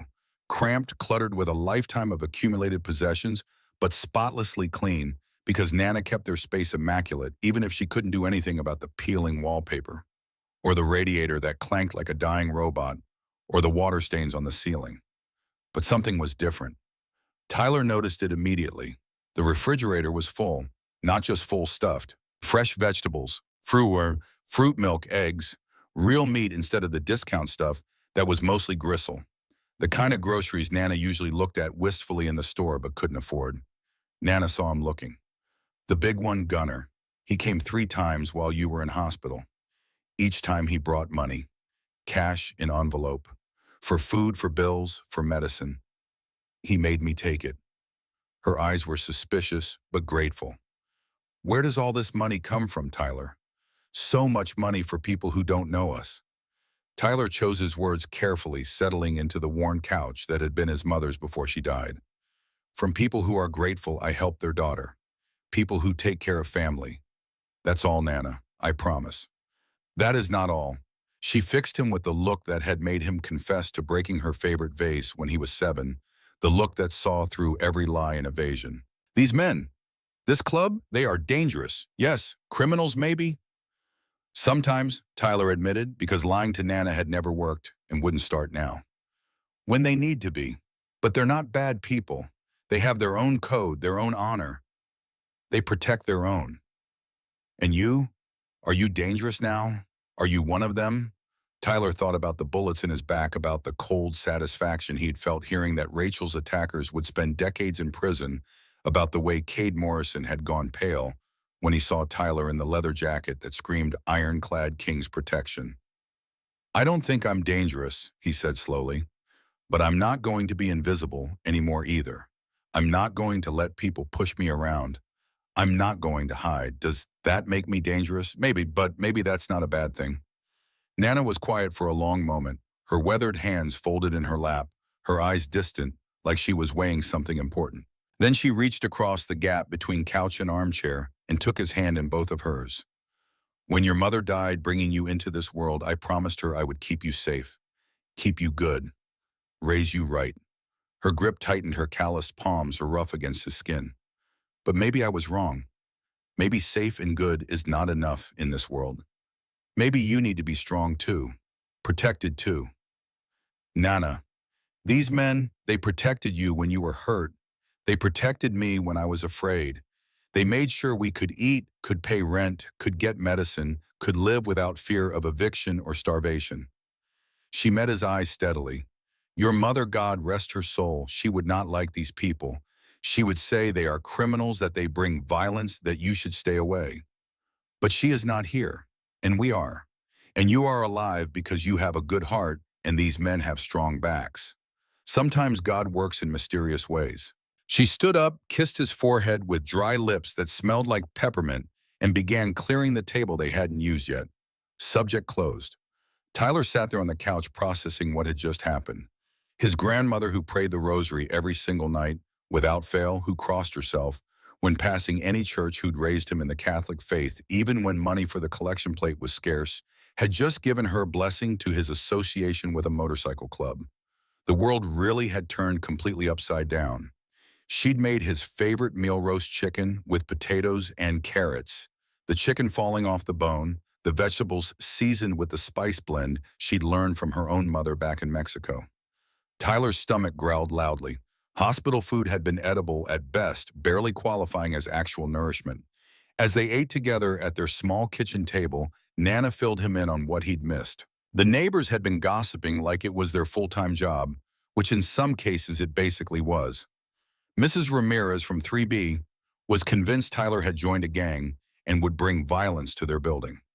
Mr. Park from across the hall thought Tyler was in witness protection because of all the intimidating men with guns who'd been around. The super had asked if they needed to increase security. The truth that Tyler had saved a motorcycle club VP's daughter and become part of their extended family was somehow both more and less dramatic than their wild theories. But that night the nightmares came. Tyler had been expecting them. Dr. Patel had warned him about PTSD, about trauma responses, about how the brain processes violent experiences. But expecting them didn't make them any less terrifying. He was back at Old Joe's Diner, the window exploding inward in slow motion, each shard of glass catching the light like a deadly prism. Rachel's scream splitting the air, the gun barrel tracking toward her. But this time when Tyler threw himself over her, the bullets didn't stop coming. They kept hitting him over and over, tearing through his back, and he couldn't protect her. Couldn't save her. Could only watch helplessly as the bullets found her anyway, as blood bloomed across her gray sweater, as her eyes went wide and empty. He woke up screaming. Nana was there instantly, like she'd been waiting outside his door, holding him, rocking him like she had when he was small and afraid of monsters under the bed. Except now the monsters were real, and they carried guns, and they'd already found him once. Breathe, mi niño, breathe. You are safe. You are home. It was just a dream, just a bad dream. But Tyler's heart was hammering so hard he could feel it in his throat, his shirt soaked with sweat that smelled like fear, his back burning where phantom bullets had struck in the nightmare. It felt real, Nana. It felt so real. I know, baby, I know. But it was not real. You are here. You are safe. The girl is safe because of you. She held him tighter. This will happen again. More nightmares. I don't know, maybe. Probably. Tyler's voice sounded small and young even to his own ears. The new phone on his nightstand, because of course he'd brought it into his bedroom, had been unable to put it down since Gunnar had given it to him, buzzed with an incoming text. From Rachel, can't sleep either. Nightmares want to talk. Tyler stared at the message, his hands trembling slightly. How did she know? Could she somehow sense what he was going through? Another text appeared. I get them too, after my shooting when I was 14. The nightmares, the panic, the fear. It gets better, I promise. But you don't have to face them alone. Call me if you need to talk, anytime. Tyler looked at Nana, who nodded understanding, and quietly left the room, closing the door behind her to give him privacy. He called. Rachel answered on the first ring, her voice clear and awake like she'd been expecting his call. Hey, hey, bad one. Yeah, really bad. I couldn't save you in the dream. The bullets kept coming and I couldn't. His voice broke. I know exactly what that feels like. Rachel's voice was steady, calm, and anchor in the storm. When I was 14, there was a rival club called the Iron Reapers. They wanted to send my dad a message to hurt him where it would matter most. They found me at a park near my friend's house. 3 of them. Tyler's breath caught in his throat. I had training. Dad had made sure of that since I was 12, Krav Maga, tactical awareness, situational response. But training and reality are completely different. Theory versus practice. They shot me in the shoulder before I could react, before my training could kick in. Would have done worse, probably would have killed me or taken me, but the club showed up. Dad had trackers on me, even then had people watching. They got there in time. Rachel's voice was matter of fact, like she was describing a trip to the grocery store rather than a near-death experience. But I had nightmares for months afterward. Still get them, sometimes years later. Dreams where they don't arrive in time, where I'm not fast enough or strong enough, where everything goes wrong. Does it get better, the nightmares? Honestly, you learn to live with them. The dreams don't completely go away, but they get less frequent, less intense. You get stronger. You build coping mechanisms. And having people who understand, who have been through similar things, that helps more than anything. She paused. Want me to talk you through some breathing exercises, grounding techniques, things that help me when the panic gets too intense? For the next hour, Rachel talked him through it. Breathing exercises that slowed his racing heart. Grounding techniques that anchored him to the present moment. 5 things he could see, 4 things he could hear, 3 things he could touch, 2 things he could smell, 1 thing he could taste. The sound of her voice, steady and calm and real, pulling him back from the edge of panic. They talked about other things too. School, books, the strange overlap in their lives, that they'd both been lonely in crowded hallways. Both felt invisible despite being surrounded by people. How calculus made sense but people didn't.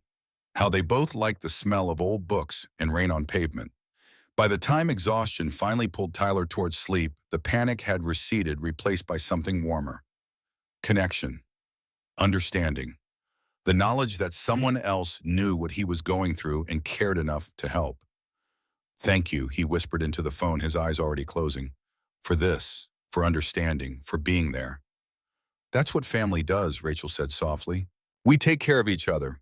Now get some rest, Tyler. I'll see you Monday at school. And if you need me before then, if the nightmares come back or you just need to talk, you call me. Day or night. Promise me. I promise. Good. Sweet dreams, Tyler Brennan. Monday, school. Tyler had almost forgotten about school in the surreal bubble of hospital rooms and motorcycle clubs and profound life changes. Monday morning arrived too quickly, dragging Tyler from uneasy sleep filled with fragmented dreams that weren't quite nightmares, but weren't peaceful either. At 7:15, a firm knock on the apartment door had Nana shuffling to answer it, muttering about people who didn't understand reasonable morning hours.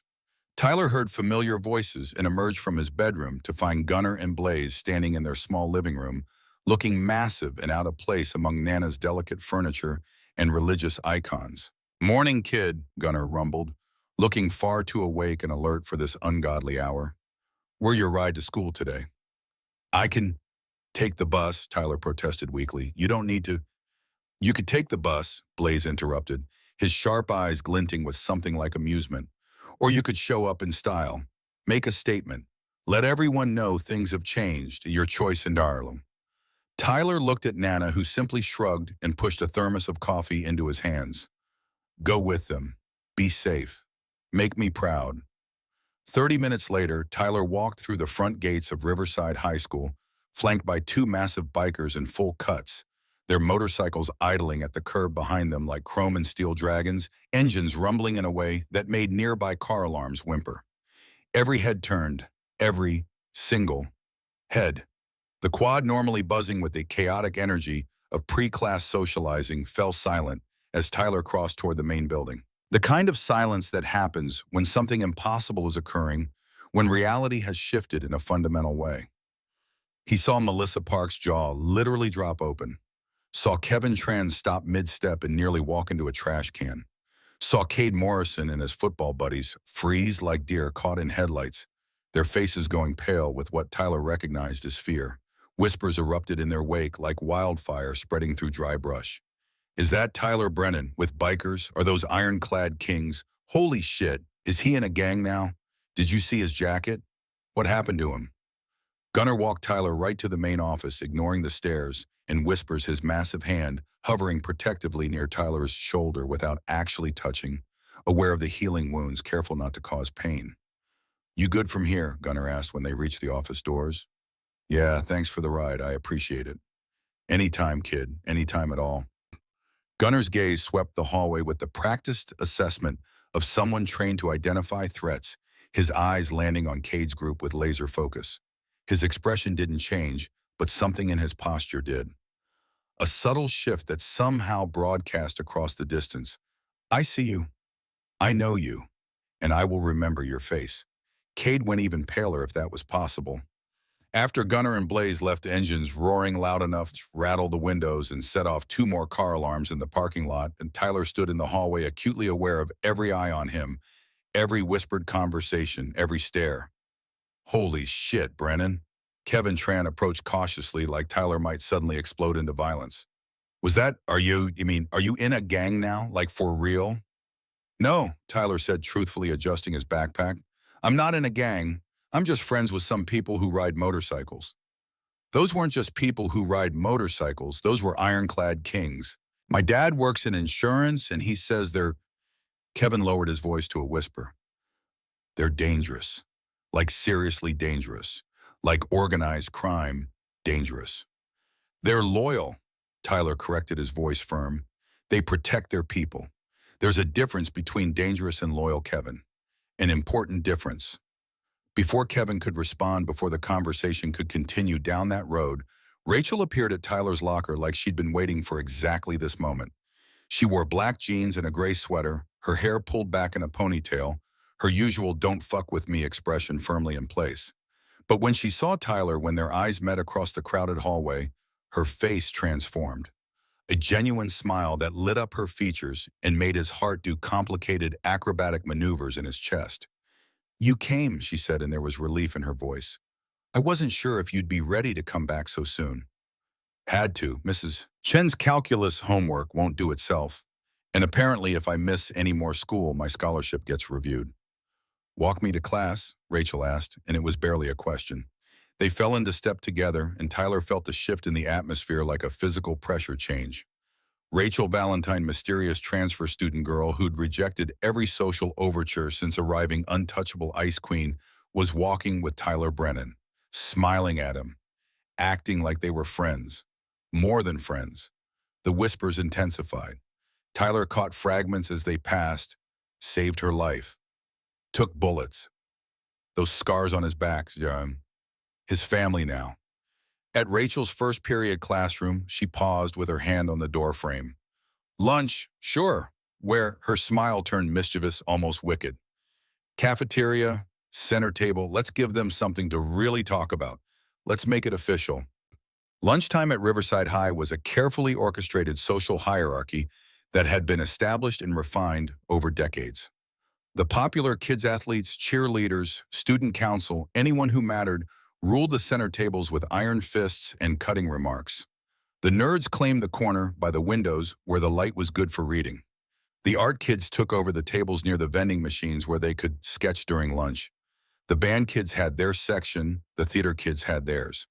And the outcasts, they ate in bathrooms, hallways, empty classrooms, or off campus if they could afford it and had transportation. Tyler had always been an outcast, invisible, even among the invisible. But today when he entered the cafeteria with his tray of mystery meat that might have been chicken, and definitely was some kind of protein and wilted salad that had seen better days, Rachel was waiting at a center table. Not at the edge where the less popular kids were sometimes tolerated. Not in the corner where she could hide.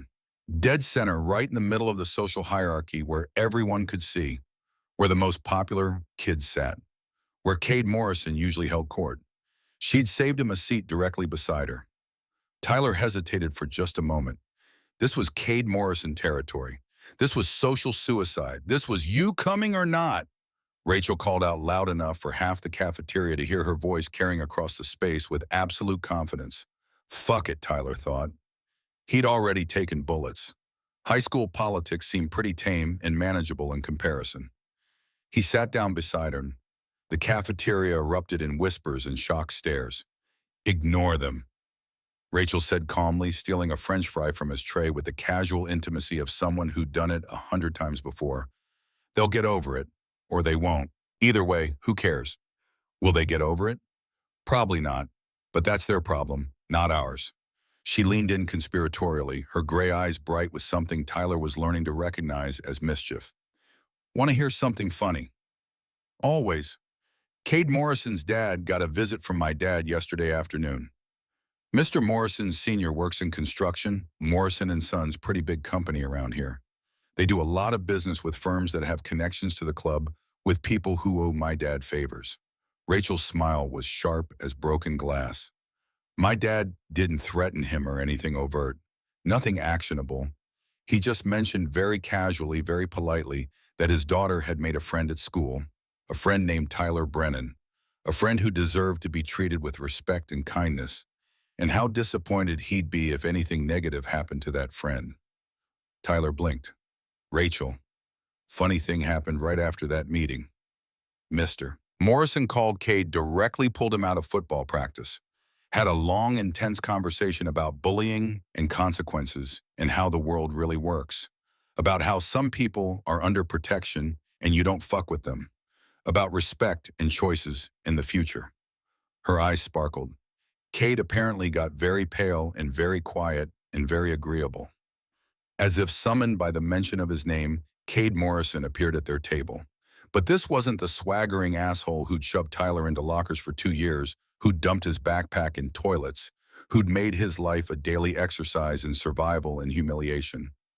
This was a nervous kid who looked like he might throw up from stress, his hands clenched at his sides, his face the color of spoiled milk. Hey, Brennan, Cade said, his voice strained and unsteady. Can I talk to you privately, just for a minute? Tyler glanced at Rachel, who nodded her permission. They moved to an empty corner of the cafeteria far enough from the tables that they couldn't be overheard, but close enough that everyone could see them interacting. Look, Cade started, not meeting Tyler's eyes, staring at the floor like it held the secrets of the universe. My dad told me what you did. Saving that girl, saving her. He jerked his chin toward Rachel. He told me about the shooting, about you taking bullets. That's pretty badass, honestly. Legitimately heroic. Okay, Tyler said neutrally, not sure where this was going, but willing to hear him out. And he also told me very clearly, very seriously, that her dad is someone I really, really don't want to piss off. That you're under their protection now. That you're essentially untouchable. Cade swallowed hard as Adam's apple, bobbing. So I'm sorry for being a dick, for the locker stuff and the name-calling and all of it. For making your life hell for 2 years for basically no reason, except that you were an easy target and I'm an insecure asshole who takes out my problems on people who can't fight back. Tyler stared. Cade Morrison was apologizing. Actually, genuinely apologizing. Cade Morrison, who'd once shoved Tyler's head into a toilet bowl and flushed it, was standing here looking genuinely remorseful and terrified. Why? Tyler asked. Because he needed to understand the motivation. Why apologize now? Because you're scared of what might happen if you don't. Because your dad scared the shit out of you. Yes, 100%. Yes, my dad scared me. He's never been that serious, that intense. Made it crystal clear that if anything happens to you, anything at all, it'll come back on me 10 times worse. Cade ran a hand through his carefully styled hair, messing it up. But also, and I know you have no reason to believe me, no reason to trust anything I say, but you did something genuinely brave. You threw yourself on bullets to save someone. And I've spent 2 years making your life miserable for literally no reason except that you were poor and quiet and wouldn't fight back. That's not cool. That's not okay. That makes me a piece of shit, regardless of what your girlfriend's dad might do to me. It wasn't a perfect apology. It was motivated at least 50% by fear and self-preservation, rather than genuine remorse and moral awakening. But it was something. It was more than Tyler had ever expected to get. Okay, Tyler said after a long moment. Here's what's going to happen. You leave me alone from now on, completely alone. We don't have to be friends. We don't have to hang out. We don't have to pretend to like each other. But we don't have to be enemies either. You go your way, I go mine. We treat each other like human beings if our paths cross. Can you do that? Relief flooded Cade's face like water breaking through a dam. Yes, absolutely yes. And if anyone else gives you shit, if Jake or Connor or Brett or anyone tries anything, you let me know. I'll handle it. I'll make sure they understand the situation. Appreciate it. As Cade walked away looking like a death row inmate who just received an unexpected pardon, Tyler returned to the table where Rachel was waiting with barely contained amusement. Well, she asked, her eyes dancing. How did that go? He apologized, seemed genuine, mostly scared, but also maybe a little bit actually sorry. Good, he should be both, scared and sorry. That's the appropriate response. She studied Tyler's face, her expression becoming more serious. You okay? You look kind of weird. Overwhelmed, maybe? I'm fine, just adjusting.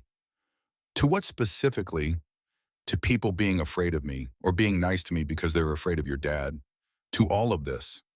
He gestured broadly at the cafeteria at the kids who were still staring at his new leather jacket and his new life that had erupted into existence in the span of a bullet's flight.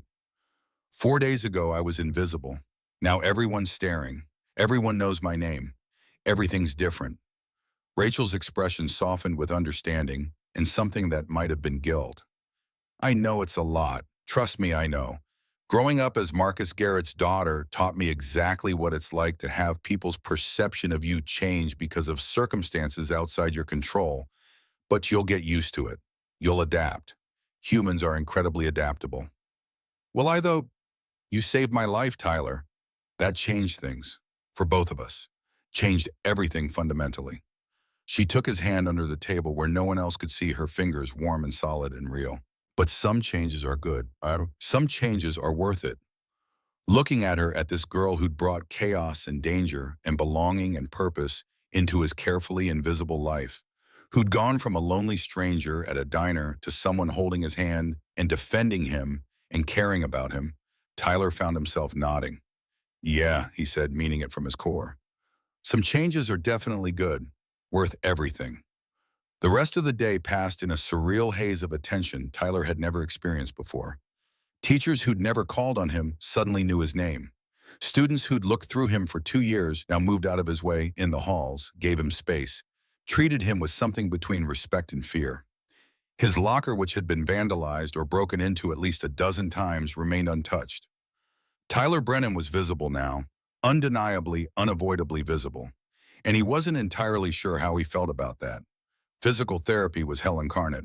3 times a week, Monday, Wednesday, Friday, Tyler reported to Riverside Rehabilitation Center, where a woman named Denise, who looked like a friendly grandmother but had the soul of a drill sergeant, cheerfully informed him that pain was just weakness leaving the body, before making him do exercises that felt like someone was driving molten nails into his spine while simultaneously trying to tear his muscles from the bone. Arm raises, 20 reps, don't stop until I say stop. Tyler gritted his teeth until his jaw ached and lifted his arms, feeling the scar tissue in his back pull and scream and protest. Every movement sent lightning bolts of agony down his spine. Sweat broke out on his forehead. Good. Now shoulder rotations, slow and controlled. By the end of each 90-minute session, Tyler was drenched in sweat, his back on fire, his arms trembling like leaves in a hurricane, his entire body screaming that this was a terrible idea and he should stop immediately. But he never complained, never quit, never asked for mercy, because quitting meant healing wrong, meant being weak, meant the bullets had won, meant he'd be that kid who took a bullet and never fully recovered, who walked funny and couldn't lift things and was limited forever. And Tyler Brennan wasn't about to let bullets win. Not a chance in hell. What made it bearable was Rachel. She'd started coming to his PT sessions after the first week sitting in the waiting area with her calculus homework spread out on her lap. But by the third week, she was in the therapy room with him talking to Denise and then doing modified versions of his exercises alongside him. You don't have to do this, Tyler said one Wednesday afternoon, watching her struggle through arm raises with 3-pound weights while he fought through the same motion with just his body weight. This isn't your recovery. You don't need to be here. I know I don't have to. Rachel's face was flushed with effort, a light sheen of sweat making her skin glow. But we healed together. That's how this works. You took bullets for me. The least I can do is do some arm raises with you. Denise approved wholeheartedly. Excellent for muscle memory and motivation. Moral support during recovery is clinically proven to improve outcomes. Plus, young lady, your form needs work. Those shoulders are too tense. What Tyler didn't know, what Rachel didn't mention during those PT sessions, was that she had her own training regimen that went far beyond therapeutic exercises. It wasn't until one Thursday afternoon at the clubhouse waiting for Marcus to finish a meeting so he could drive them both home that Tyler discovered the truth. He'd been sitting in the main room absently watching Gunnar tune up a Harley when he heard sounds from the back of the building. Rhythmic impacts, grunts of effort, the unmistakable sounds of combat. Curious Tyler followed the noise to a converted garage that served as the club's gym. Weight equipment lined one wall. Heavy bags hung from reinforced ceiling beams. Mats covered the floor. And in the center of those mats, Rachel was sparring with Viper Stone. Tyler stopped in the doorway, frozen watching. Rachel moved like water, like violence given fluid form.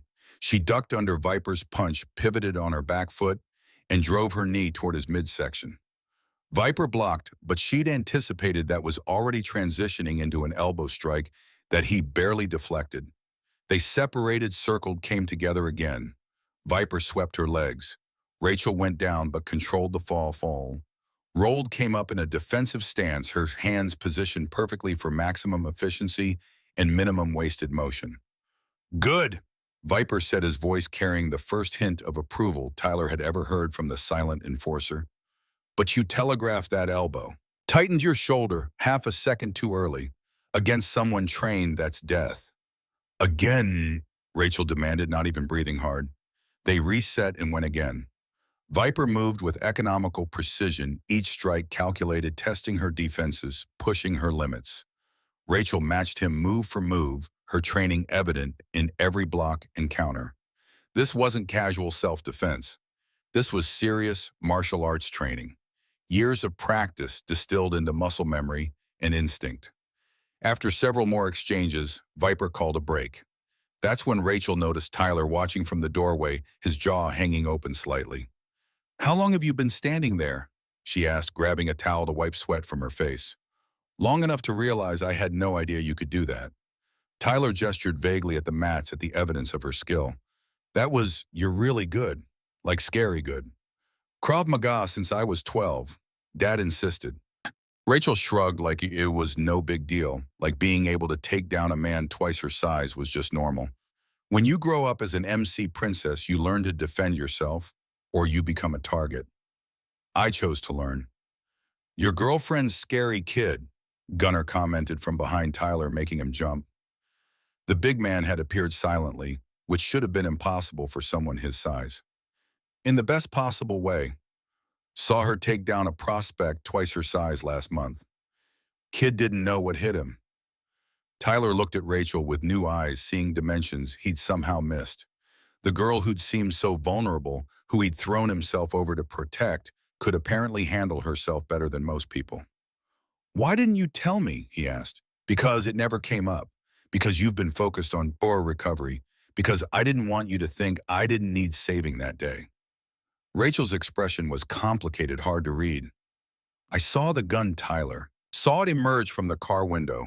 I was reaching for my bag.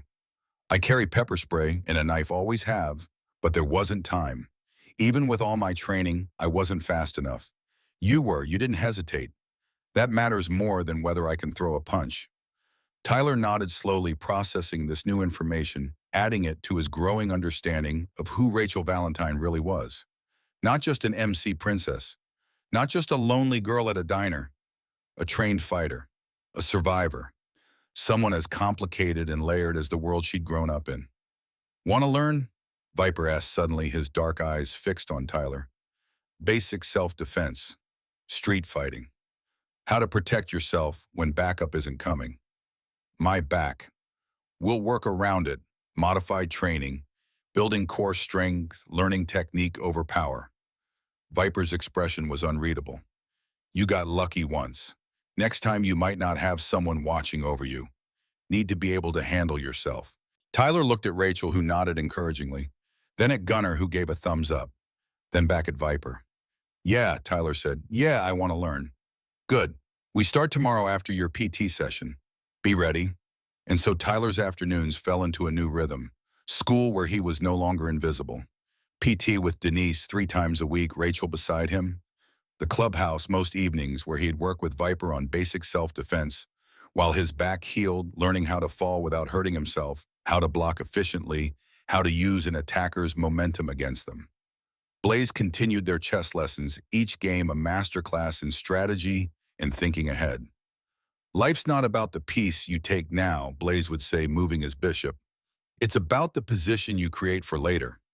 Gunnar taught him motorcycle maintenance, showing him how to change oil, adjust chains, red engine sounds like a language. A man who understands machines is never helpless. Gunnar explained his massive hands delicate on precision parts. Even Dutch Remington, the club president, took an interest. He'd pull Tyler aside sometimes to ask him questions about school, about his plans, about how he saw the world and his place in it. Tyler got the sense he was being evaluated, tested, measured against some standard he didn't fully understand. He just didn't know what the test was for. Not yet. Nana Claire surprisingly approved of these visits. She'd started cooking for the club her famous roast chicken that fell off the bone, her arroz con pollo, seasoned perfectly with spices from her childhood, her flan that melted on the tongue like sweet clouds. The bikers devoured everything she made and treated her like beloved royalty, like the grandmother they'd never had or had lost along the way. Good boys, she'd say in her accented English, patting Gunnar's massive tattooed arm like he was a well-behaved golden retriever instead of a former Marine who could kill a man 18 different ways. Rough on outside, but good hearts underneath. They protect you. They protect me. This is what matters. Tyler's life had fractured into 2 distinct worlds that were slowly inevitably merging Riverside High by day, where he was the kid who'd taken bullets and earned the protection of a motorcycle club, and the ironclad King's Clubhouse by evening, where he was learning what brotherhood actually meant, what loyalty looked like when it was real and tested and absolute. He was starting to realize the 2 worlds weren't as separate as he'd initially thought. They were bleeding together, merging, becoming one complex reality where the choices he made in one realm affected everything in the other.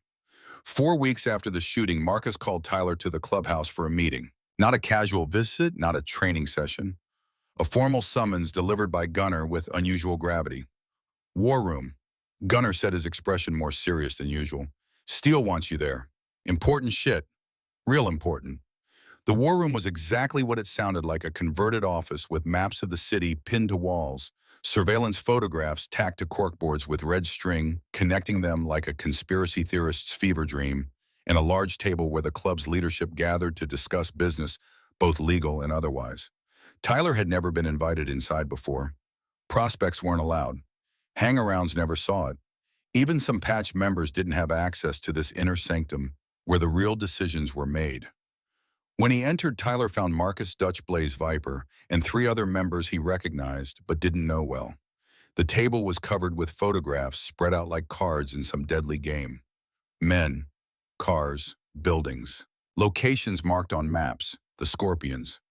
Come in, Tyler. Close the door behind you. Dutch gestured to an empty chair positioned at the table, not against the wall, where an observer would sit, but at the table itself. You're about to get an education about what we do, about how we operate, about what justice looks like when the system fails. Tyler sat, his heart pounding against his ribs, his hands clammy with nervous sweat. Marcus began, his voice cold and factual. You know, we dealt with the shooters, the driver, the trigger man, the lieutenant who ordered the hit. But we haven't touched the head of the snake yet, haven't cut out the cancer at the source. He tapped a photo with one thick finger. A lean man with dead eyes like a shark's and a scar across his throat that looked old and vicious. Jackson Cross. Everyone calls him Jax. He's the president of the Scorpions MC, such as it is. Marcus's voice was flat, emotionless. Former prospect of ours. We kicked him out 5 years ago for stealing from the club treasury. Took $20,000 in cash and 3 kilos of product and disappeared into the wind like smoke. He came back 6 months ago, Dutch continued, leaning back in his chair with his fingers steepled. Started the Scorpions with other rejects and wannabes and ex-cons who couldn't get into real clubs. Been pushing into our territory, undercutting our business, recruiting kids as mules and dealers. Small-time operation barely worth noticing. We let it slide initially, not worth a full-scale war over some petty bullshit. Then he ordered the hit on Rachel. Marcus set his jaw so tight Tyler could see muscles jumping. That changed everything. That crossed a line that can't be uncrossed. That was a declaration of war, whether he intended it that way or not. Blaze stood and pointed to a detailed map of the city with locations marked in red. We've been surveilling Scorpion operations for 3 weeks. Found 6 primary locations, stash houses, safe houses, their clubhouse. We've mapped every member, documented every routine, identified every weakness. This isn't guesswork. This is military-grade intelligence. Tyler stared at the map, at the photographs, at the meticulous planning that had gone into this. This wasn't just a motorcycle club. This was a paramilitary organization with discipline and resources and capabilities that went far beyond what he'd imagined. "Why are you showing me this?" Tyler asked, his voice barely above a whisper.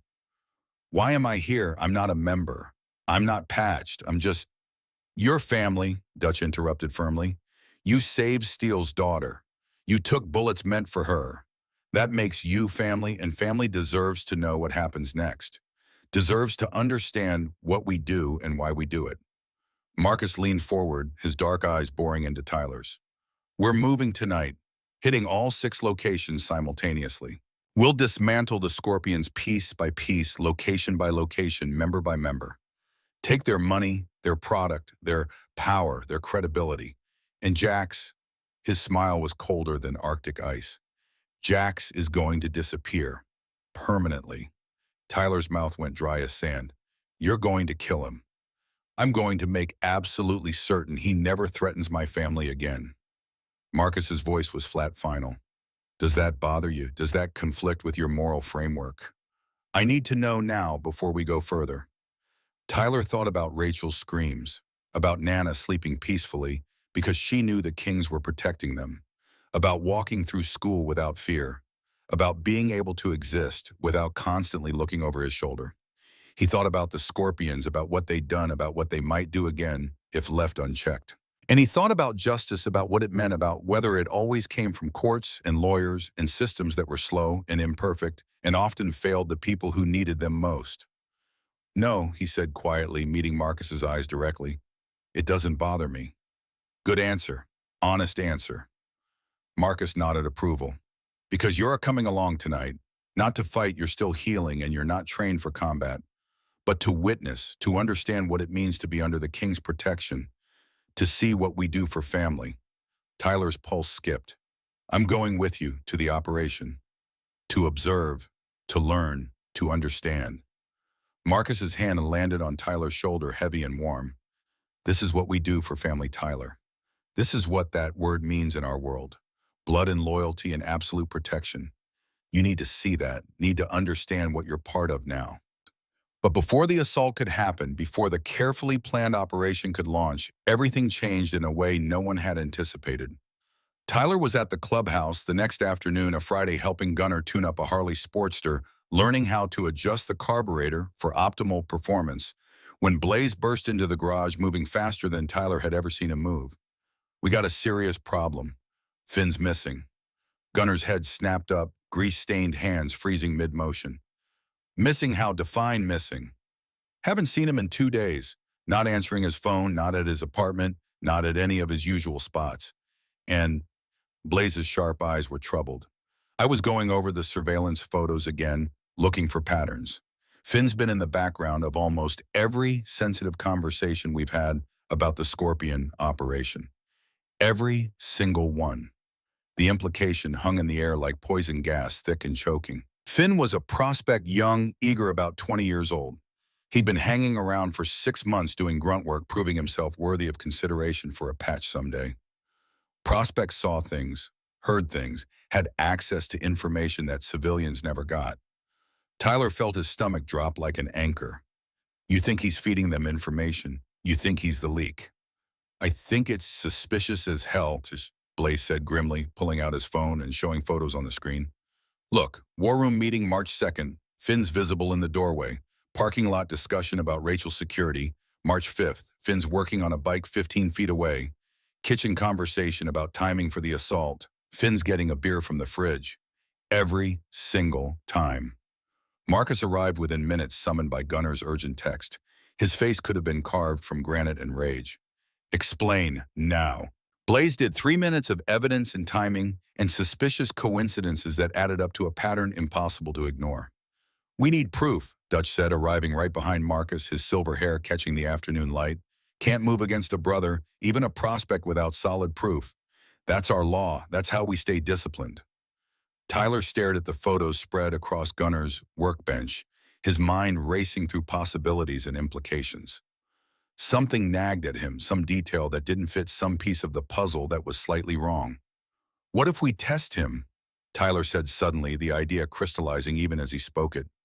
Feed him false information, specific information that would be valuable to the Scorpions. See if they act on it. Everyone turned to look at him. Marcus's eyes narrowed thoughtfully. Keep talking. Tell him we're moving Rachel to a safe house. Give him exact details, location, time, route. Make sure he overhears it. Make it seem natural, like he's accidentally getting information he shouldn't have. If the Scorpions show up at that location at that time, Tyler spread his hands, then we know for certain we have a rat. Marcus stared at Tyler for a long moment, and then slowly, deliberately, he smiled.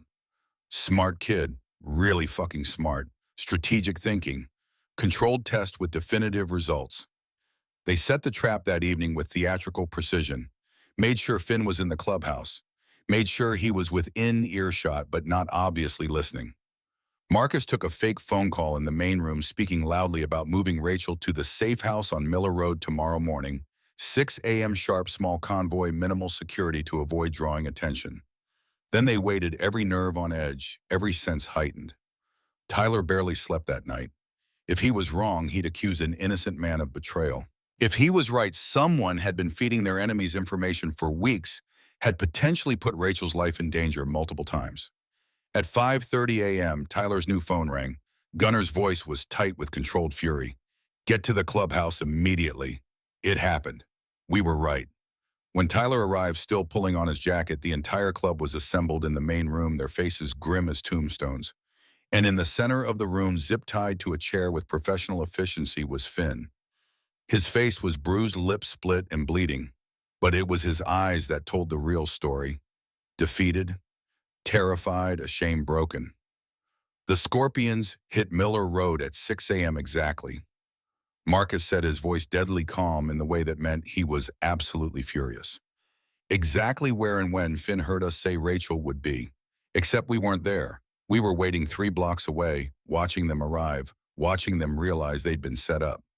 He circled the chair like a predator circling wounded prey. Want to tell us why they knew Finn? Want to explain how the Scorpions had that exact information?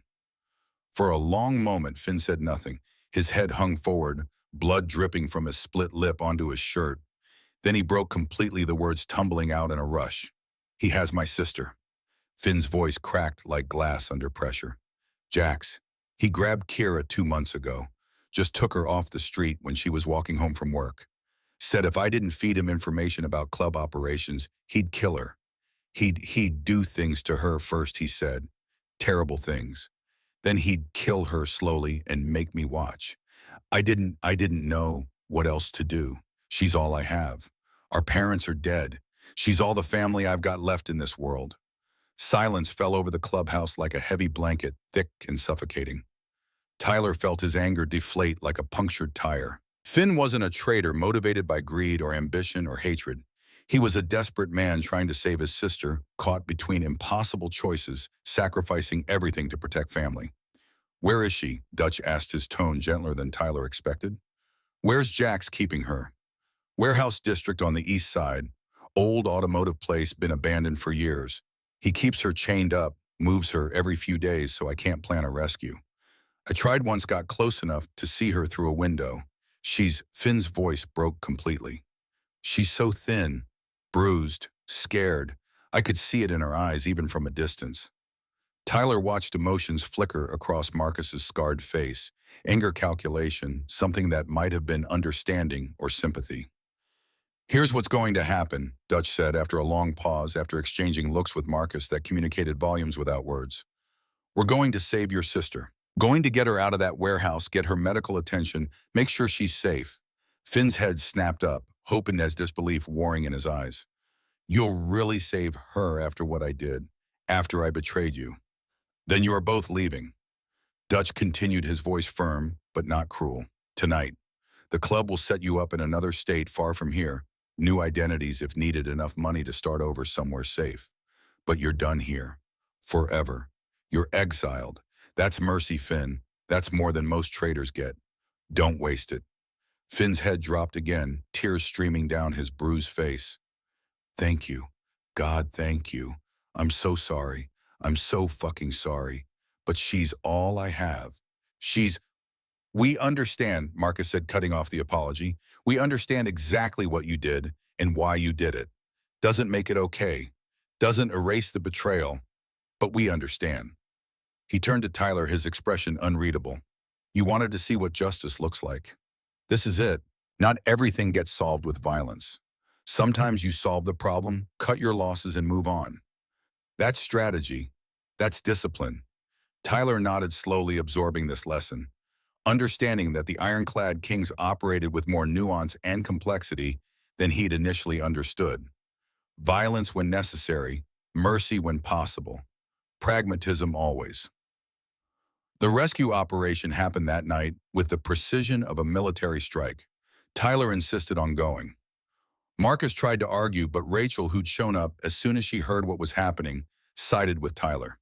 He helped catch Finn. He deserves to see this through. He's earned it. Marcus relented, but with strict conditions. Tyler and Rachel stayed back with a secondary team positioned as backup and escape. If things went sideways, if the operation failed, they'd evacuate immediately with no arguments. The warehouse sat in an industrial wasteland on the east side of Riverside, all rusted metal and broken dreams and shattered windows.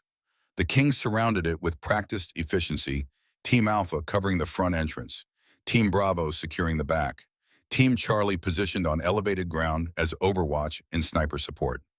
Tyler crouched behind a derelict car with Rachel Blaze and two other members whose names he didn't know, watching the assault unfold like a choreographed dance of controlled violence.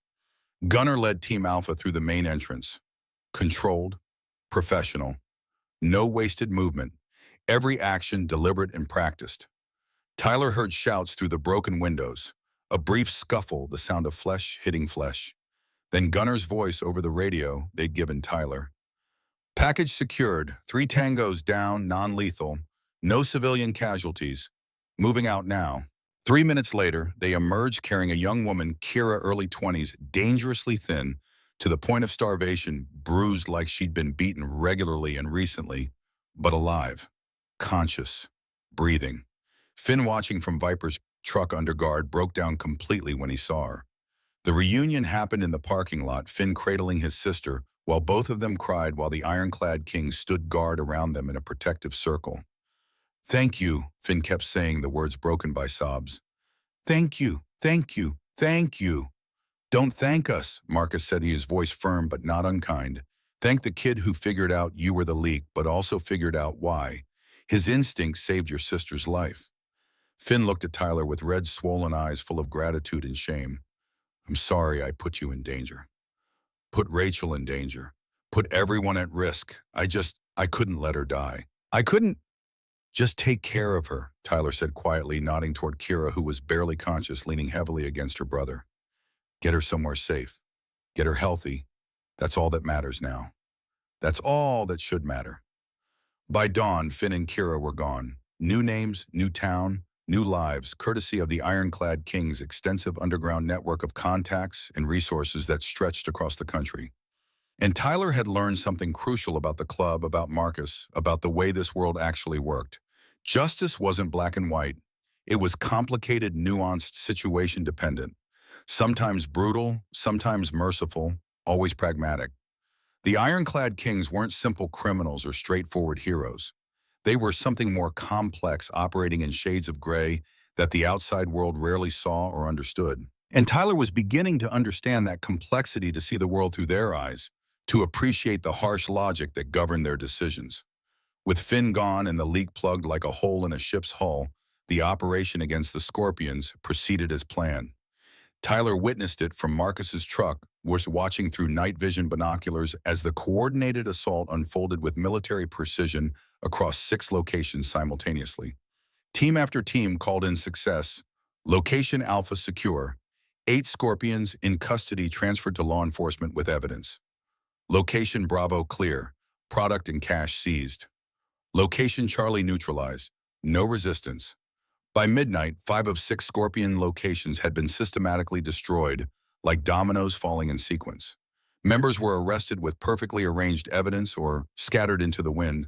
Money and product were seized. Power structures were dismantled. Only Jax's main warehouse remained like a final boss in a video game Tyler had never wanted to play. They hit it an hour later, the entire club rolling in like thunder and fury given physical form, bikes roaring, members moving with coordinated purpose. Tyler watched from the truck as Dutch kicked in the reinforced door and the Kings flooded inside like an avenging tide. Heard the shouting through the broken windows, the brief gunfire that echoed in the night, then silence that somehow felt louder than the noise. Marcus appeared in the doorway and gestured. Tyler could come in, could witness the conclusion. Inside, Jax was on his knees in the center of the warehouse, surrounded by ironclad kings like a sacrifice at an altar of justice and vengeance. His remaining men, maybe a dozen, all that was left of his organization, were zip-tied and defeated, spread across the floor like discarded toys. But Jax held something in his good hand, a detonator small and black and deadly. His other hand was shattered, destroyed by a precision shot from Blaze positioned in the rafters above. "Come any closer, and I blow this whole fucking building," Jax snarled, his voice cracking with pain and desperation. "I wired this place with enough C4 to level a city block. All of us die together if you don't back the fuck off." Marcus stopped, his massive frame tensing. "You want to die that badly, Jax? Want to take everyone with you? I want you to hurt like I've been hurt." Jax's eyes were wild, cornered animal desperate.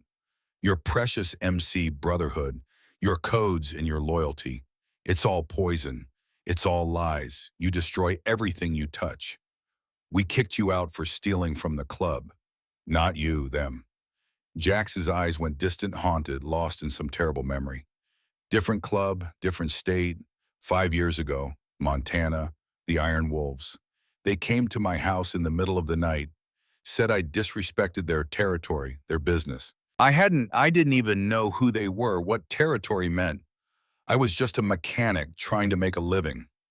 His voice broke. They burned my house. My wife and daughter were inside. Emily was 6 years old. 6. I watched them burn, heard them screaming, couldn't get to them through the flames. The room went absolutely silent. Even the zip-tied Scorpions stopped struggling. "So I decided every MC deserves to burn," Jax continued, tears streaming down his face.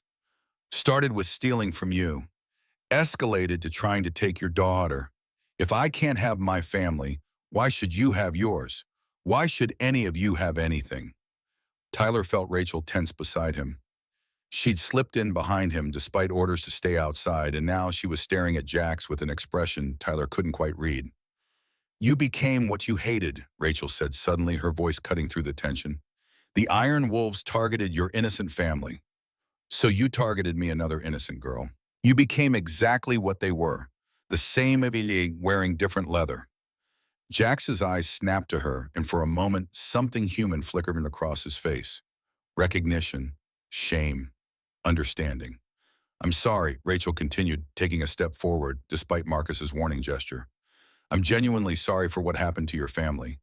That wasn't justice, that was murder." That was evil, but killing me won't bring them back. Blowing up this building won't resurrect your daughter. It just makes you the same as them. Just makes the cycle continue. Jax's hand trembled on the detonator, his finger hovering over the trigger. Tyler found himself stepping forward too, standing beside Rachel, his heart hammering but his voice steady. I know what it's like to feel powerless, Tyler said quietly. To feel invisible. To lose everything. My mom died giving birth to me.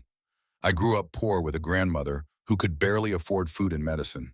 I've been bullied and beaten and made to feel worthless for years. He met Jax's eyes. But revenge won't fill that hole inside you. It'll just make it bigger, trust me. I know. What the hell do you know about it, Jax spat. You're just a kid. You don't know anything about real loss. I know I took 2 bullets meant for her. Tyler gestured at Rachel. I know I almost died. I know I could have let fear and anger and desire for revenge consume me. But I chose differently. I chose to protect instead of destroy. To build instead of tear down. His voice gained strength. You want to hurt MCS, then live. Tell your story. Expose what the Iron Wolves did. Be better than them. Show the world what they took from you. But don't become them. Don't let their evil turn you into a monster too. Jack stared at Tyler for a long, eternal moment. His finger trembled on the detonator trigger. Tears streamed down his face, unchecked. Then slowly the detonator clattered to the concrete floor. Marcus moved like lightning despite his size, securing the device, securing Jax, neutralizing the threat in seconds of practiced efficiency. Kid's got a point, Marcus said, surprisingly gentle as he zip-tied Jax's wrists. You want real justice? We'll make sure your story gets told. We'll make sure the Iron Wolves answer for what they did to your family. We've got connections, resources reach across state lines. But you gotta live to see it. You gotta testify. You gotta be strong enough to face them in court. Jax collapsed completely broken, but breathing defeated, but alive. 20 minutes later, the police arrived to find Jax and his men gift-wrapped with enough evidence to put them away for multiple life sentences, drug trafficking, attempted murder, kidnapping, conspiracy weapons charges. The list went on, each charge carefully documented and arranged.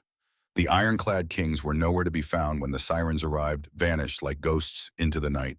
But Tyler had witnessed everything, had seen how the club operated, had seen violence and mercy intertwined like DNA strands, had seen justice delivered outside the law, but somehow still right, still necessary, still true. And he'd been part of it.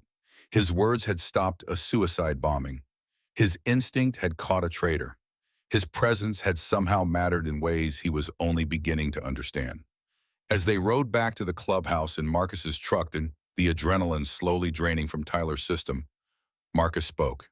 You did good tonight. Really good. Showed strategic thinking with the Finn situation. Showed courage talking down Jax. Showed the kind of character and judgment we value. He glanced at Tyler. You're young. You're still figuring out who you are and who you want to be. But I see potential in you. Real potential. The kind that could make you a leader someday, not just a follower. Tyler nodded, too emotionally exhausted to respond with words. But he felt something settling inside him. A sense of belonging, of purpose, of having found something he didn't know he'd been searching for his entire invisible life. 3 weeks later, the clubhouse hosted a massive family barbecue that felt more like a festival than a simple meal. Tyler arrived on his own motorcycle, a used Harley Sportster that Marcus had helped him buy with money from the envelope, and Gunnar had taught him to maintain like it was a precious child. He'd gotten his motorcycle license the week before, much to Nana's terror and eventual resignation to this new reality. Rachel rode beside him on her own bike, arms wrapped around his waist, laughing as they pulled into the compound together. They'd been officially dating for 2 months now, though it felt like longer, like they'd known each other for years instead of weeks. The clubhouse yard was packed with people, brothers, old ladies, children running wild with the kind of freedom that came from being absolutely protected. The smell of grilling meat mixed with motorcycle exhaust and fresh-cut grass. Music played from speakers someone had rigged up, classic rock, but loud enough to feel in your chest, but not so loud you couldn't talk. Tyler Gunner waved him over to the picnic tables where food was being laid out in quantities that could feed a small army. Get over here. Dutch has something for you. Tyler approached cautiously, his heart rate picking up. In his experience, surprises from Dutch could range from generous gifts to terrifying responsibilities, and there was no way to predict which. Dutch stood beside a wooden box carved with intricate detail and bearing the ironclad king's logo burned into the lid. He looked more relaxed than Tyler had ever seen him, almost grandfatherly, despite the scars and the leather and the aura of command. Tyler Brennan, Dutch said formally, his voice carrying across the yard until conversation stopped and heads turned. Come forward. Tyler walked to Dutch, acutely aware of every eye on him, every member watching this moment. Open it, Dutch said, gesturing to the box. Inside was a leather vest. Not a full cut. Tyler wasn't a member, wasn't patched, hadn't earned that level of commitment. But a vest nonetheless. Black leather, simple and classic in design, well made with the kind of craftsmanship that spoke of respect and value. And on the back, embroidered in silver thread that caught the afternoon light, were 3 words, friend of the club. It's not a patch, Dutch explained, his voice clear and serious. You're not a member, you haven't prospected. You haven't earned your colors through the traditional path. But you've earned something else. You've earned our respect, our protection, our recognition as someone who matters to this brotherhood. He lifted the vest from the box and held it up for everyone to see. This means you're under our protection, means you've proven yourself through action, not just words, means you're family. Dutch met Tyler's eyes steadily. Means when you walk through this world wearing this vest, every member of the ironclad kings will know you're one of ours, and they'll protect you accordingly. Tyler's throat tightened with emotion he couldn't quite name. I don't know what to say. Say yes, Marcus rumbled from beside Dutch. Say you'll wear it with pride. Say you'll honor what it represents, Gunner added. Say you'll remember that family means something. Viper contributed his first words directly to Tyler in weeks.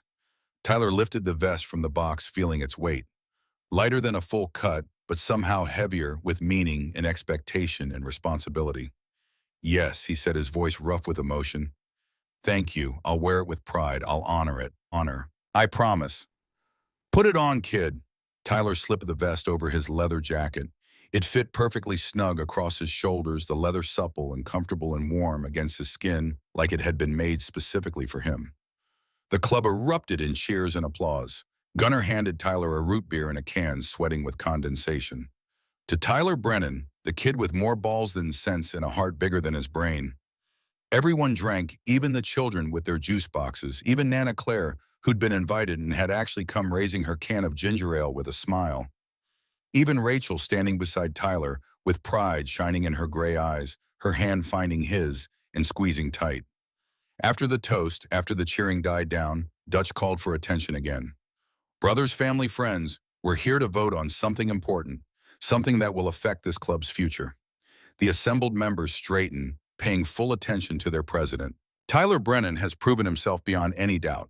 Saved Steele's daughter, identified a traitor, helped rescue an innocent woman, talked down a suicide bomber with nothing but words and courage. Dutch's voice carried weight and authority. I propose we offer Tyler a prospect position when he turns 17 this December.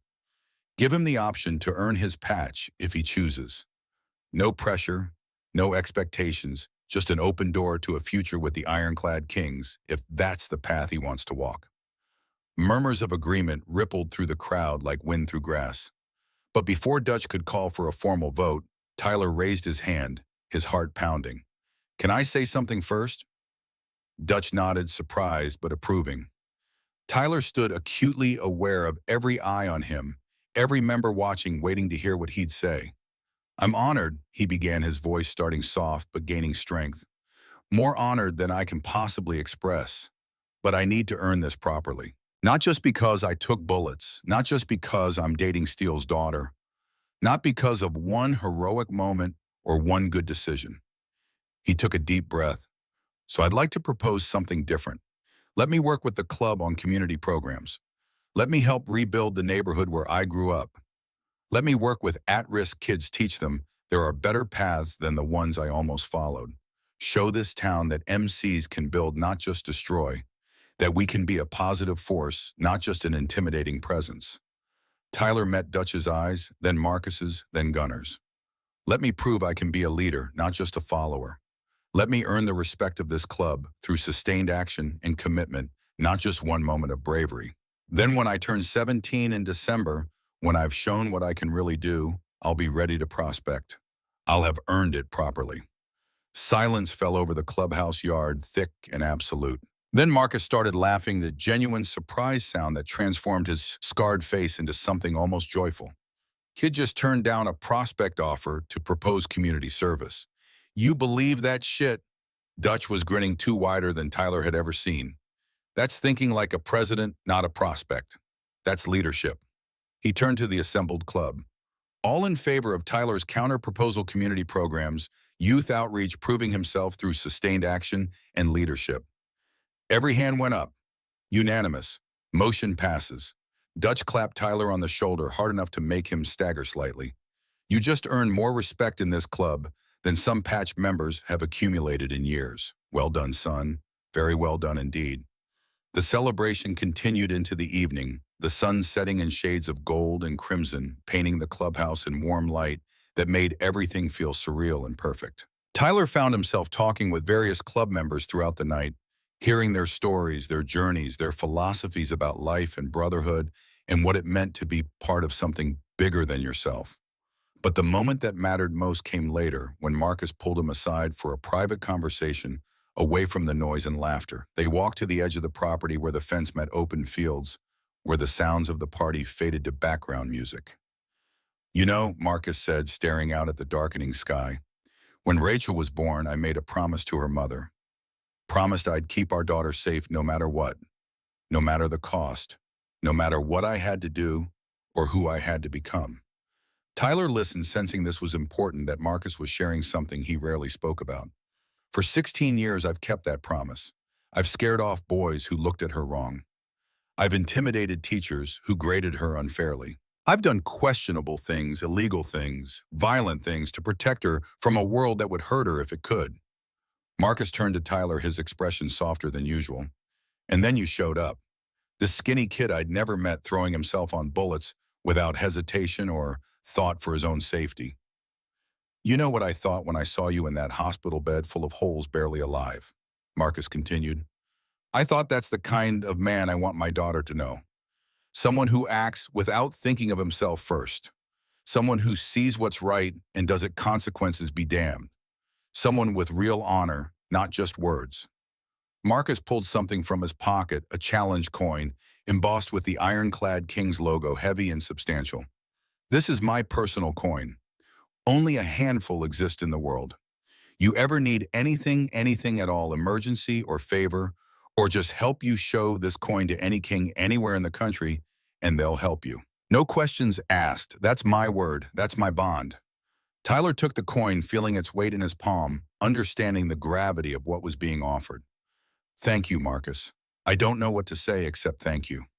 Don't thank me yet. Having this coin means you're tied to us, to our world. Things might get complicated. Life might get harder before it gets easier. Marcus's expression was serious. But you'll never face it alone. That's the promise. That's what this means. Tyler nodded, slipping the coin into his pocket where it settled next to his phone, warm and solid and real. Come on, Marcus said, his tone lightening. Let's get back before Rachel thinks I'm scaring you off. She's protective of you, you know.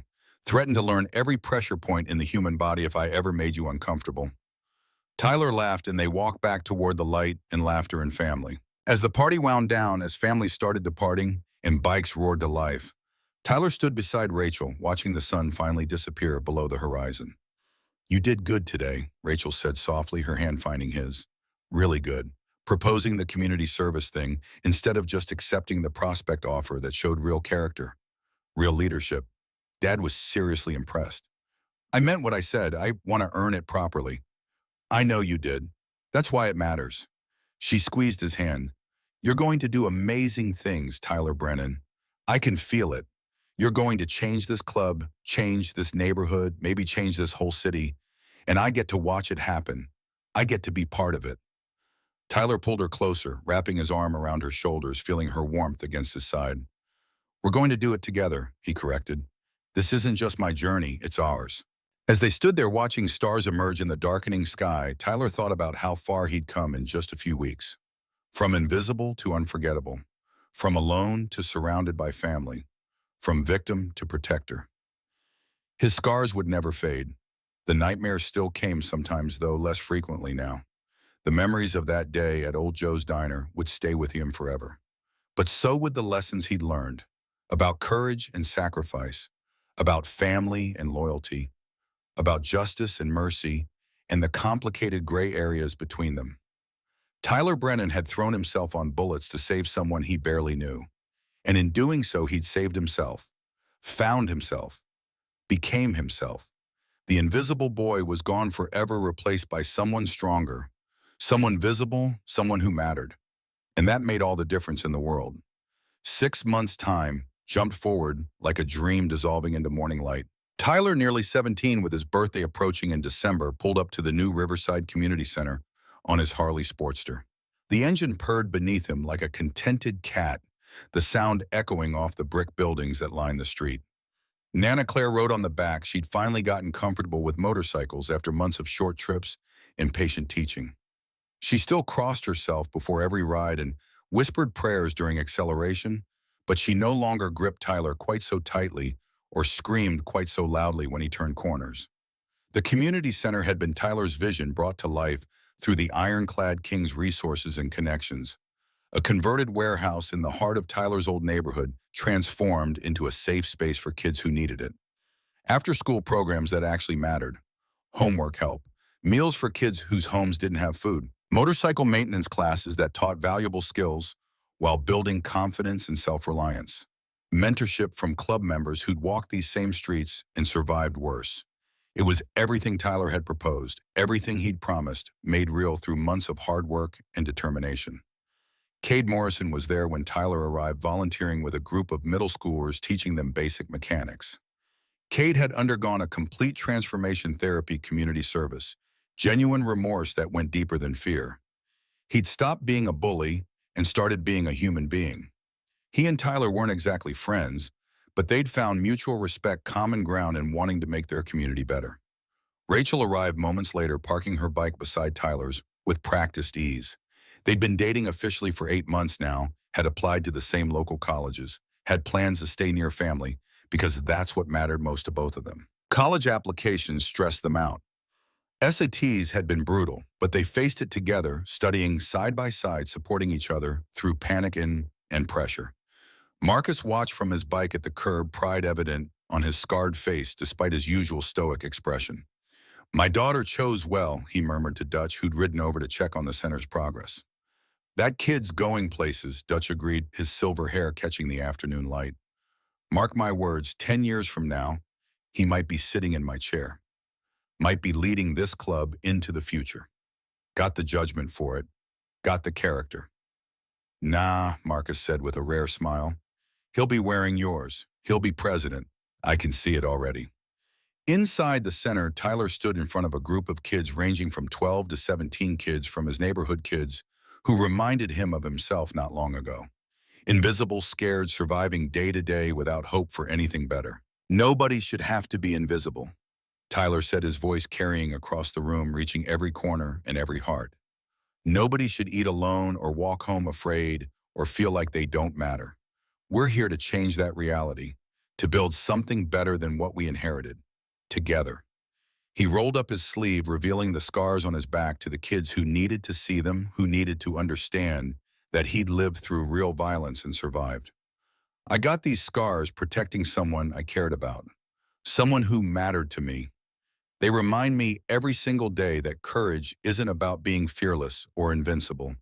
It's about doing what's right even when you're absolutely terrified, even when everything in you says to run and hide and save yourself." Tyler smiled at the kids, seeing himself in their cautious eyes. "And you all have that courage inside you already.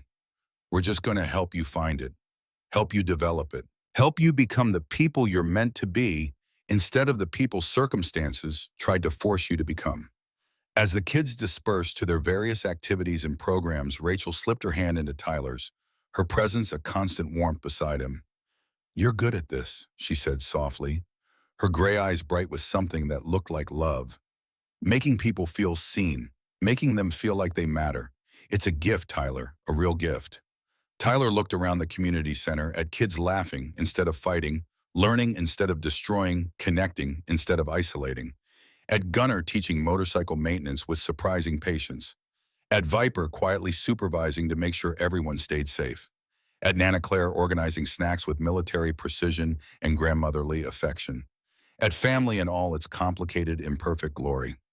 I learned from the best, Tyler said, squeezing Rachel's hand. That evening, they found themselves back at Old Joe's Diner, rebuilt after the shooting, restored to its former greasy glory, but still the same sanctuary it had always been. The same cracked vinyl booths, the same jukebox playing 70s hits, the same smell of fryer grease and coffee and safety. Tyler and Rachel sat in the corner booth, the same one where everything had changed, where bullets had shattered windows, and lives had been saved, and futures had been forged. A new kid sat alone 2 booths over, maybe 14 or 15 years old, wearing clothes that had definitely seen better days, had been worn and washed and worn again, until the fabric was thin and faded.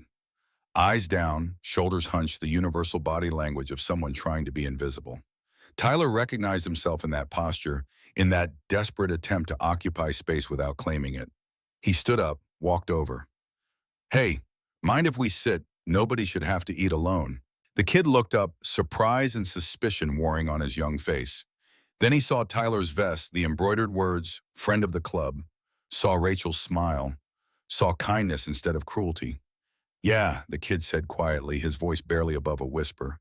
Yeah, okay. That'd be nice. As Tyler and Rachel slid into the booth across from him, as they started making conversation and breaking down walls and building connections, Tyler thought about how far he'd traveled. From invisible to unforgettable, from alone to surrounded by family, from victim to protector to leader. The scars on his back would never fade completely. Some nightmares still woke him in the darkness, though Rachel's voice on the phone always talked him back to calm and safety. The memories of that October day when bullets flew and glass shattered would stay with him forever, would shape who he was and who he'd become. But so would the lessons learned in blood and sacrifice. Honor isn't about patches or bikes or leather vests. It's about what you do when nobody's watching, when everything's on the line, when someone needs help and you're the only one who can provide it. Family isn't just blood relation. It's the people who choose to stand beside you, who protect you and challenge you and believe in you even when you can't believe in yourself. Courage isn't the absence of fear. It's acting despite the terror, moving forward even when every instinct screams to hide. And justice isn't always what the system provides. Sometimes it's what good people make happen through loyalty and determination and refusing to accept that the world can't be better.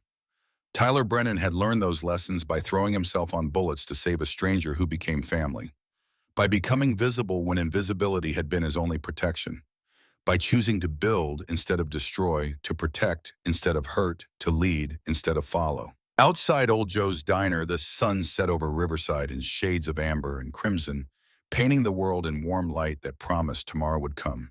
Inside, 3 teenagers shared fries and stories, building connections that might save a life or change a future or simply make someone feel less alone. And Tyler Brennan, wearing his vest with pride, his scars hidden beneath leather and cotton, but his courage visible in every word and action, knew exactly who he was. Not invisible, not forgotten, not alone, unforgettable, protected, family. And that made all the difference in the world.